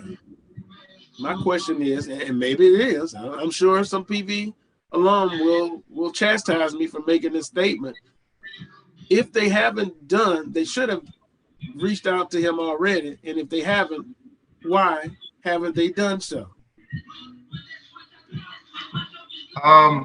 I would think, in my opinion, just based on the ebbs and flows, privately, there's probably some discussions about an extension right now, if it hasn't happened already. It's probably been discussed. It's probably sitting on the president's desk. They're just waiting for everything else to kind of fall in place to see what's going to happen with the Western Division. I think there are privately, discussions to give an extension. I think they're just waiting to see, because Dooley's done just about everything else but win the West. He hasn't had a great record against Grambling, against Southern, and Alcorn. But if he gets over those hurdles, which he has so far, he's got Alcorn today. But of course, I'm hoping the Braves get it done. But if Prairie View gets it done, Dooley is going to probably get an extension. That's probably definite. And if not, why not? You have to reward your coach. And Prairie View has the money and resources. They're going to get a big check next week for playing Texas A&M. Next Saturday. It's going to be interesting. If Prairie View doesn't win this game, Dooley's got a decision to make with Texas A&M, because then you got the Valley game. So, but clearly, I think Dooley deserves whatever Prairie View gives him, and I think he should be taken care of. I'm going to be watching that situation very closely. Charles, you see, I got a kind of like a grin on my face, because I'll just leave it at that. It's going to be interesting. Money versus your dream job. Some people say take the money and done. But if your dream job is somewhere else, I think you really have to consider it very, very heavily. You'll weigh your options. So we'll leave it on that with Coach Dooley. Nice guy, and cut his teeth coaching at Southern University under legendary coach Pete Richardson. All right, upcoming games today, November 13th. I don't know if I can show you, but I had Bethune-Cookman. You probably can't see it, Charles. I had Bethune-Cookman winning this ball game. They were up 17-6 over Grambling State. That game started at 11 a.m., okay, on the GSU Sports Network. Alabama State and Mississippi Valley State. Who do you have in that one? I got Bama. It's kind of discouraging. You read on social media, some players from Valley are hitting the transfer portal.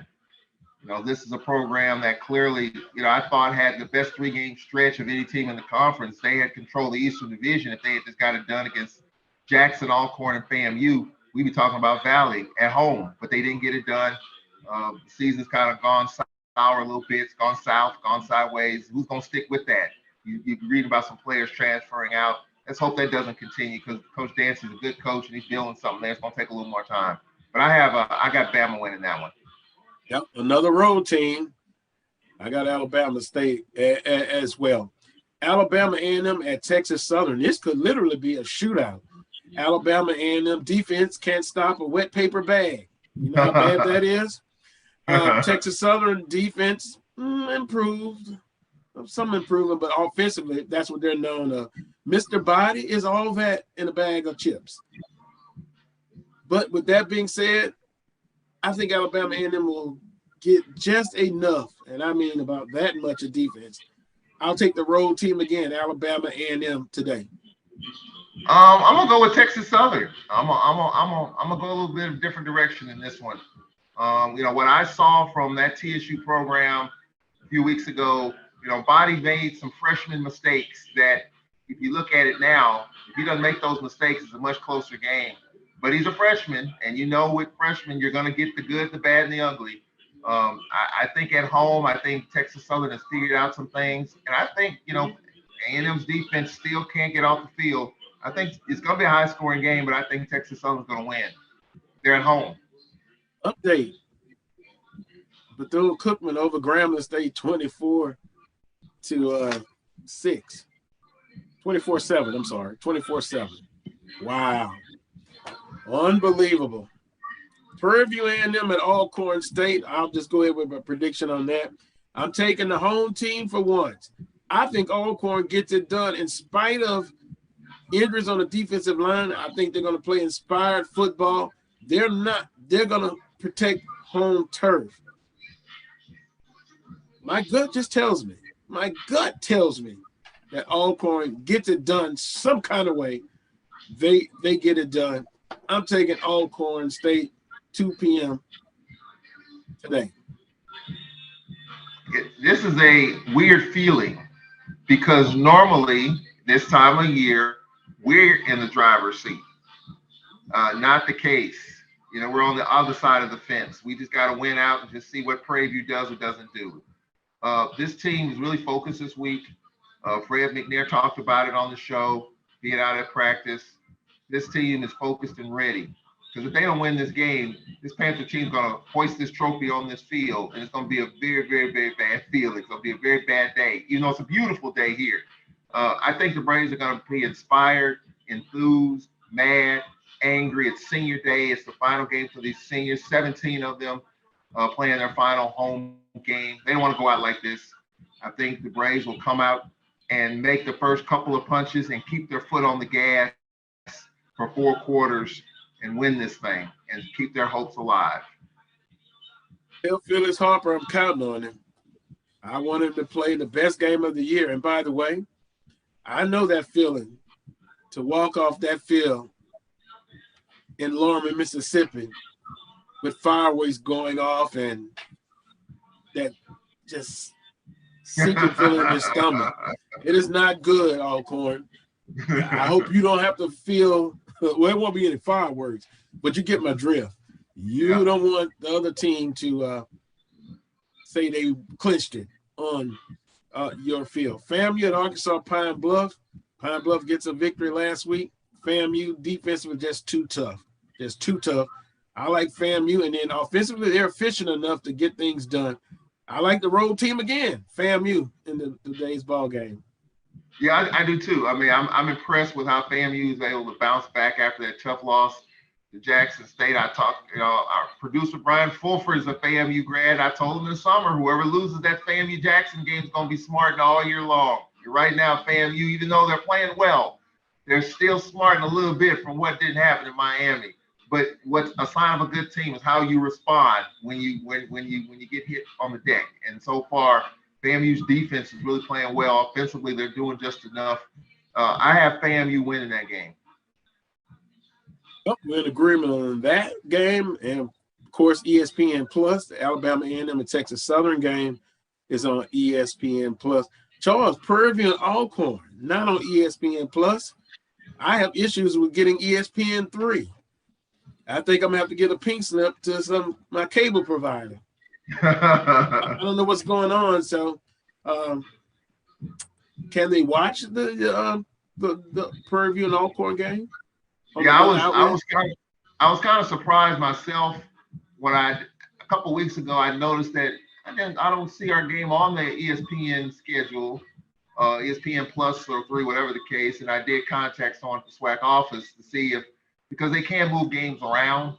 They can add games to the schedule. They give you about a 10-day window to make your adjustments. But I was told the game is not going to be televised and there won't be any adjustments. So this game will not be on ESPN Plus. It will be on allcornsports.com.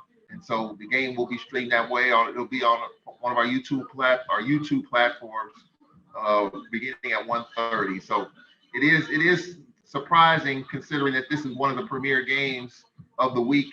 And even 3 months ago, this was going to be one of the premier games of the week. But it's not on the schedule, but you can still watch it online on allcornsports.com.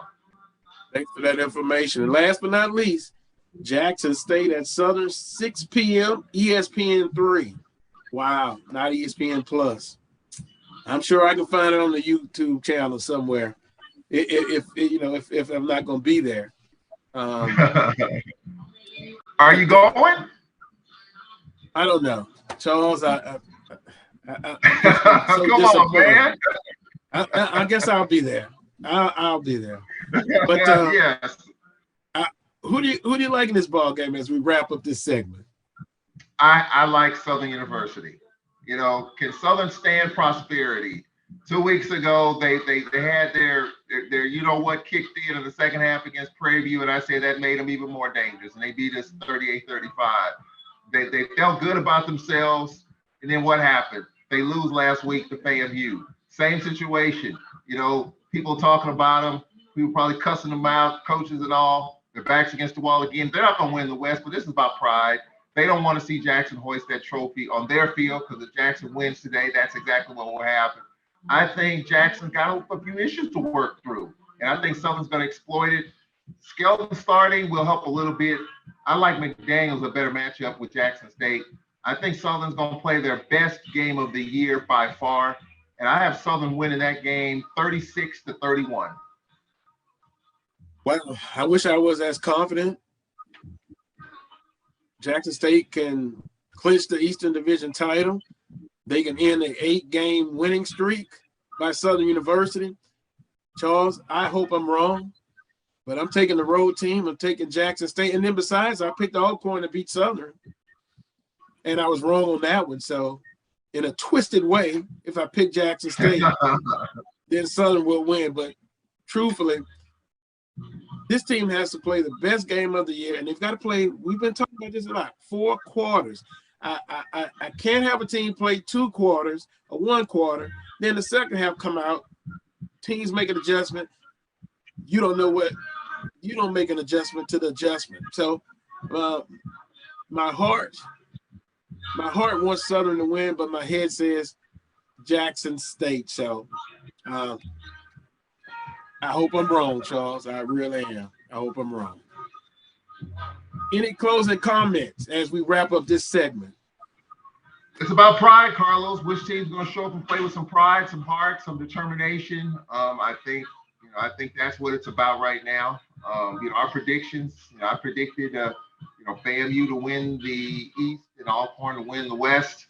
Still a possibility, but I like the teams with their backs against the wall today to come out and play well. We'll just see how it all develops.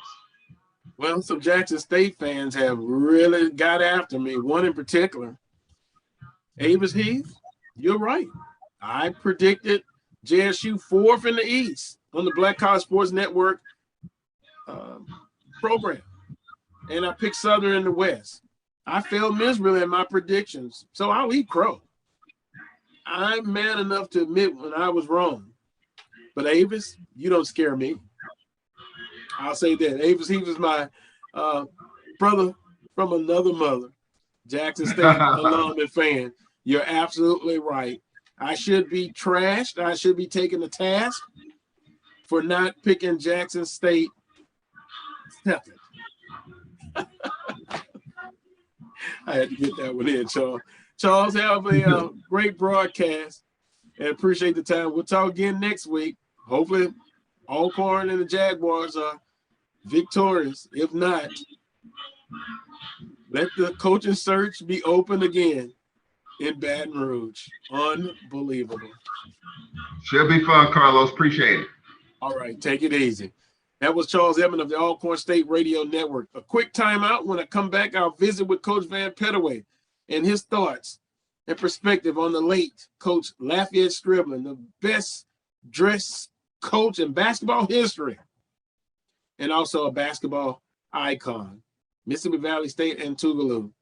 He's going to be missed, but Coach Pettaway will close out today's show with some thoughts on Coach Lafayette Scribbling. You're watching Coles Brown Show on the Black College Sports Network. Are you hungry for authentic Caribbean food like jerk chicken, oxtail, red snapper, shrimp, tofu, and rasta pasta? Well, find your way over to Mango's Caribbean Restaurant, 180 Auburn Avenue, right next to Royal Peacock in downtown Atlanta. Them belly full, but we hungry. Mango's Caribbean Restaurant, open daily from 11 a.m. to 10 p.m. And on Friday and Saturday, we're open till 4 a.m. Come to Mango's and put some spice in your life. Oh, we've got a good thing going. Mango's Caribbean Restaurant, 180 Auburn Avenue, right next to Royal Peacock in downtown Atlanta. For more info or directions, call 404-698-3992 or log on to mangoscaribbeanrestaurant.com. For instant coupons, text MANGOS to 313131. Tell your mama hungry, papa hungry, brother hungry. Mango's Caribbean Restaurant, authentic Caribbean cuisines. Open up the door, tell your mama hungry. Follow the Black College Sports Network on social media at MyBCSN1, the number 1, on Facebook, Instagram, and Twitter at MyBCSN1.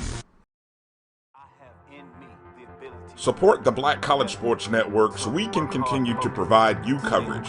Go to myjbn.com/support and be a part of the Black College Sports Network. The Cuvée Group is a Florida-based marketing and training consulting firm. We help businesses communicate to their target audience and engage them in conversation. We also help to expand their audiences, which will ultimately result in growth for those organizations. In addition to being a certified constant contact specialist, my colleagues and I are also certified in John Maxwell Leadership Principles. We use these proven principles to conduct workshops, training, and private coaching sessions for individuals and companies looking to take things to the next level. Contact us to schedule a free consultation. Issues today, don't delay, call Cuvée. This is Ryan Fulford. AD Drew and I are co-hosts of the BCSN Sports Wrap. We talk about all things related to HBCU athletics. From the games, teams, coaches, and fan interest stories, we cover it all. You can find our shows on Facebook at BCSN Sports Wrap, YouTube at MyJBN Online, and everywhere you listen to podcasts like Anchor, Spotify, Google, and Apple Podcasts. You can also find the show on the Jericho Broadcast Network's app. Make sure to download. We look forward to you joining the conversation and being a part of the show.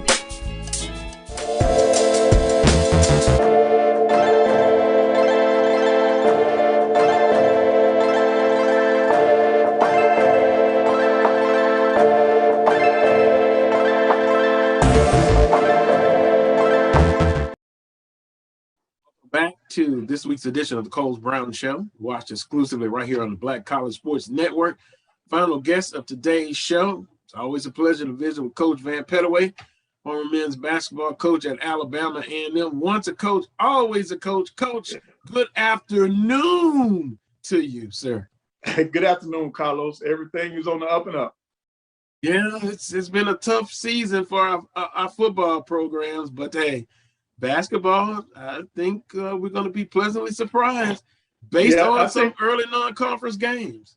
Right. I think in basketball, I think people will be surprised. We've got some teams that are playing real well. We don't have the big wins yet, but we got some teams that are playing well. I had an opportunity to watch the Southern game against Louisville, and I feel that if Sadler hadn't gotten in foul trouble, that that game could have been a lot different. He was on the bench too early in the first half, and that's when Louisville really they got their mojo going. And then, of course, we already know that Alabama A&M was able to defeat Tennessee State. It's not against a major conference, but at least it's against another school league game that is doing real well for us. So I'm real happy, and I look forward to this basketball season. I think it'll be an exciting year. I look forward to having you on weekly as a basketball consultant because I think we're going to be proud and being competitive in some of these non-conference games. That's all you can ask. If you get some wins in, Coach, that's great, but you're not seeing 30 and 40 point so far losses. So that could go well, and I think it makes for a very competitive conference season. Right, I think it will, and the guarantee games are a necessity for us.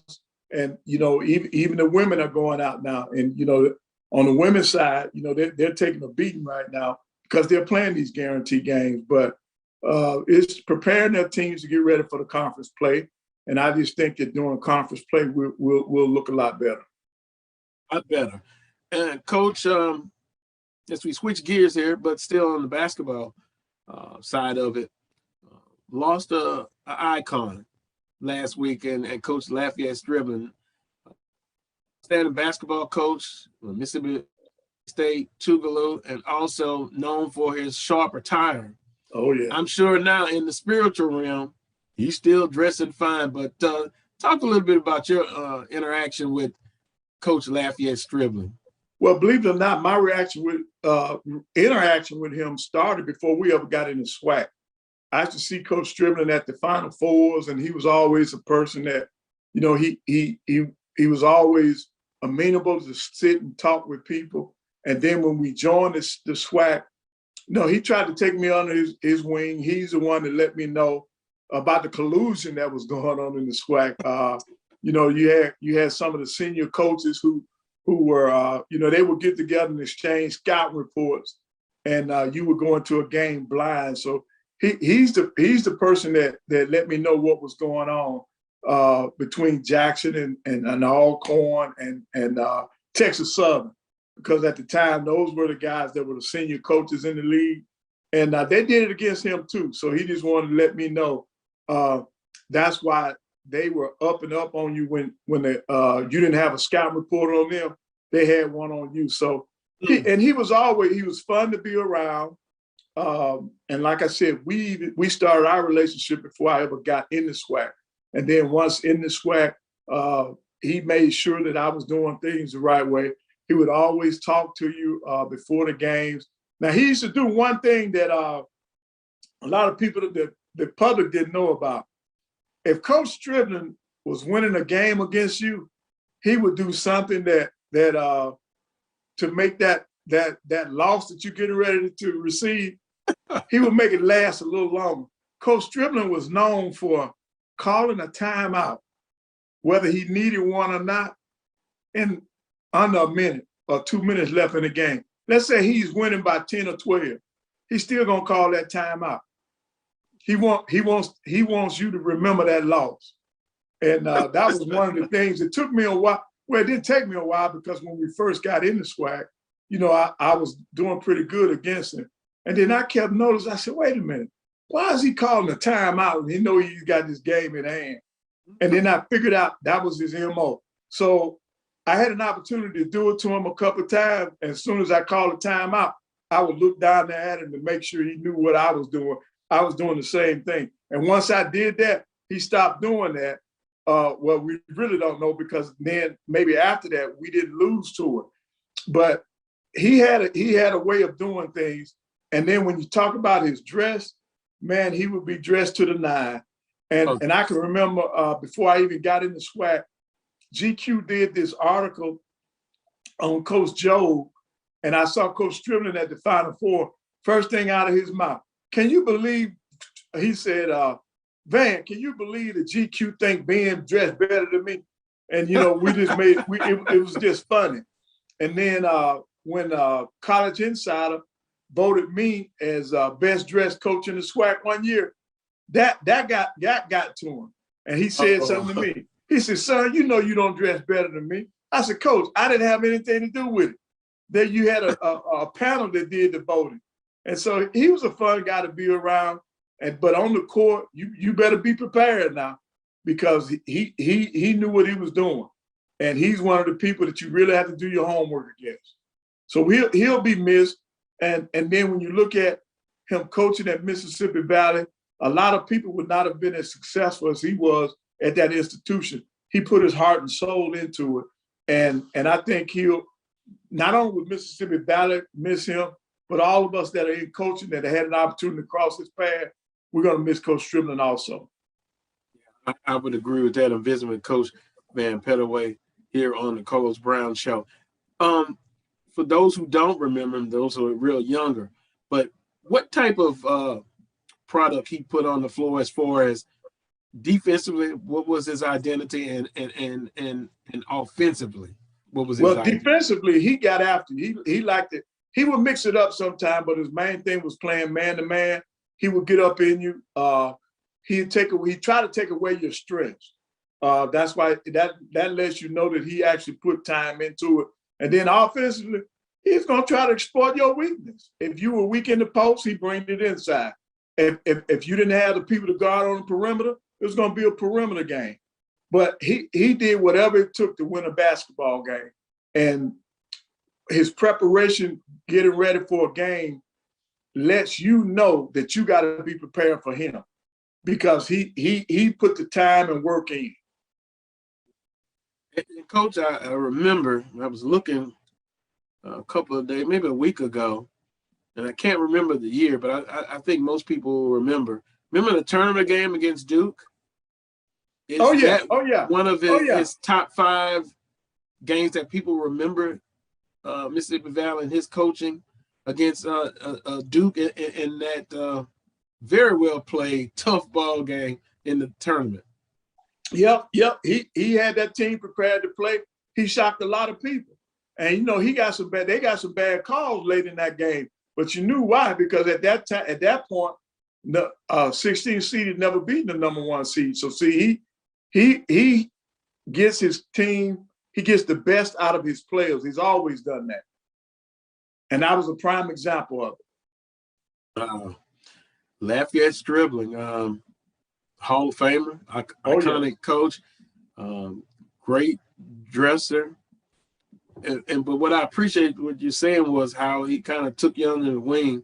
Yeah. And you know, that's important because a lot of the African American coaches now they're getting somewhat, and I say somewhat, some shots at bigger institutions, but they're still needed at our HBCUs, and we've had some great coaches over a time period.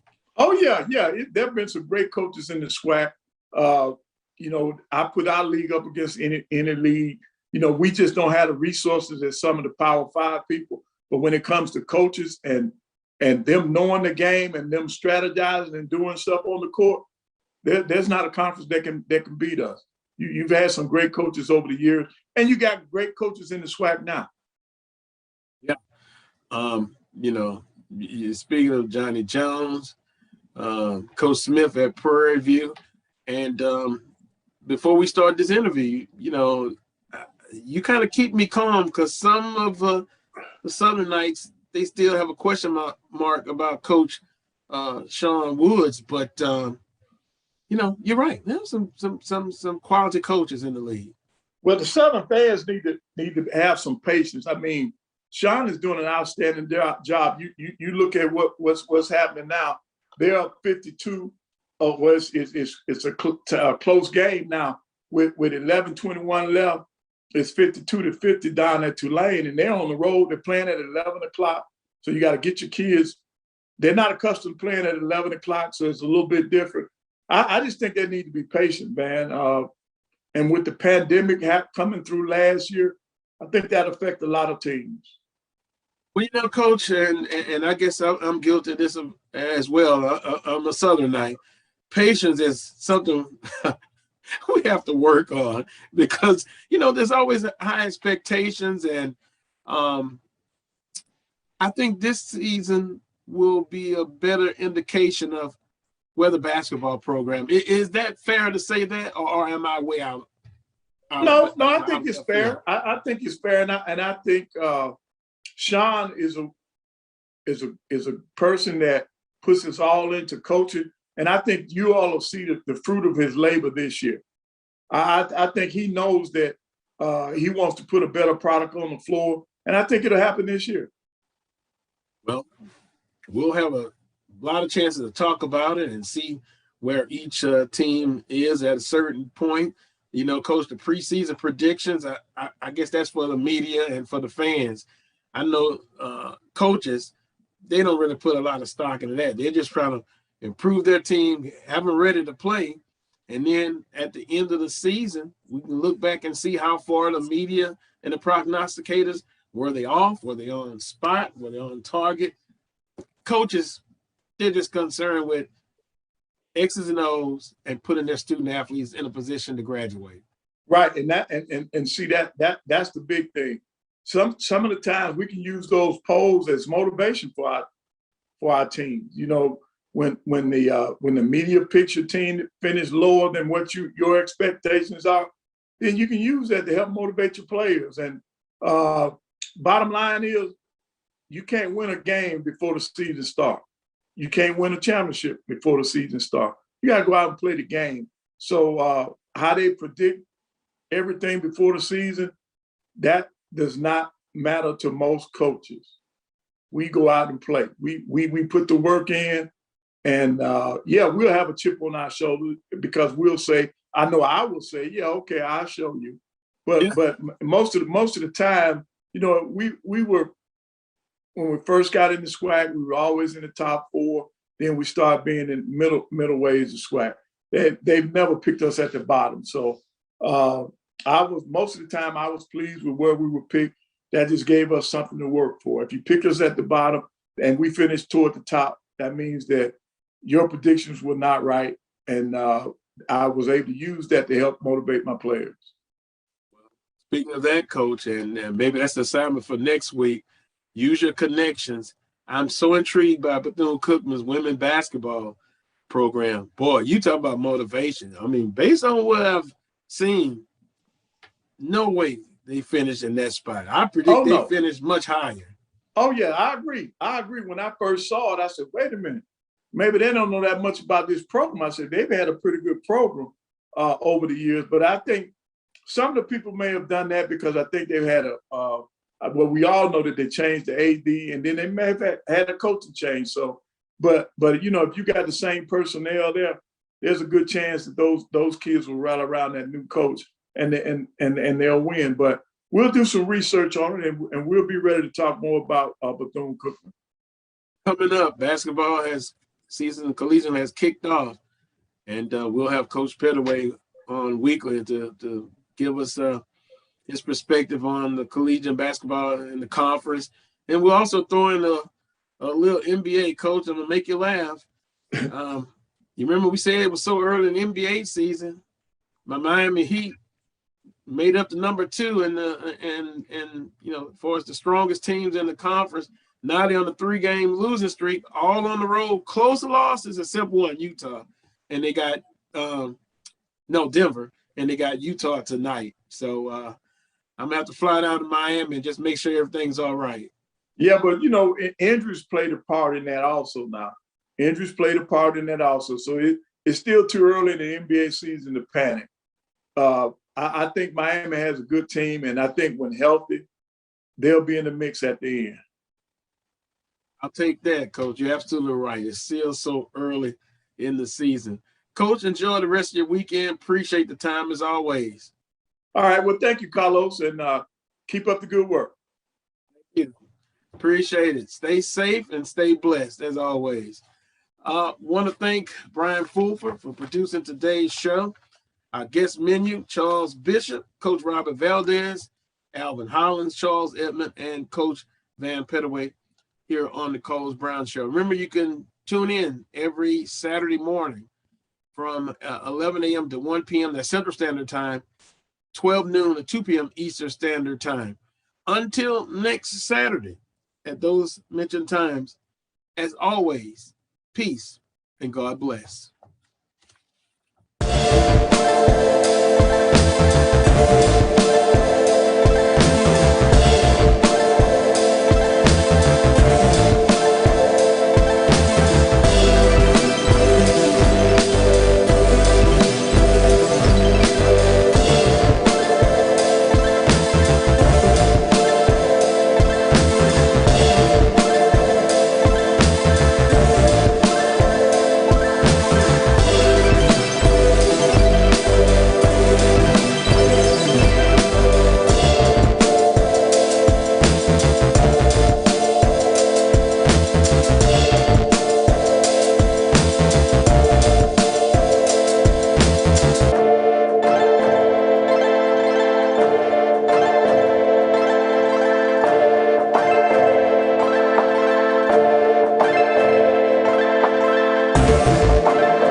Follow the Black College Sports Network on social media at MyBCSN1, the number 1, on Facebook, Instagram, and Twitter at MyBCSN1. It's never too early to plant the seed, to share the tradition, and instill a sense of pride in your HBCU with your little ones. HBCU Pride and Joy Children's Boutique helps you share your school spirit with a wide selection of adorable kids apparel and accessories officially licensed from your favorite HBCU. Visit hbcupridejoy.com and follow us on all social media at HBCU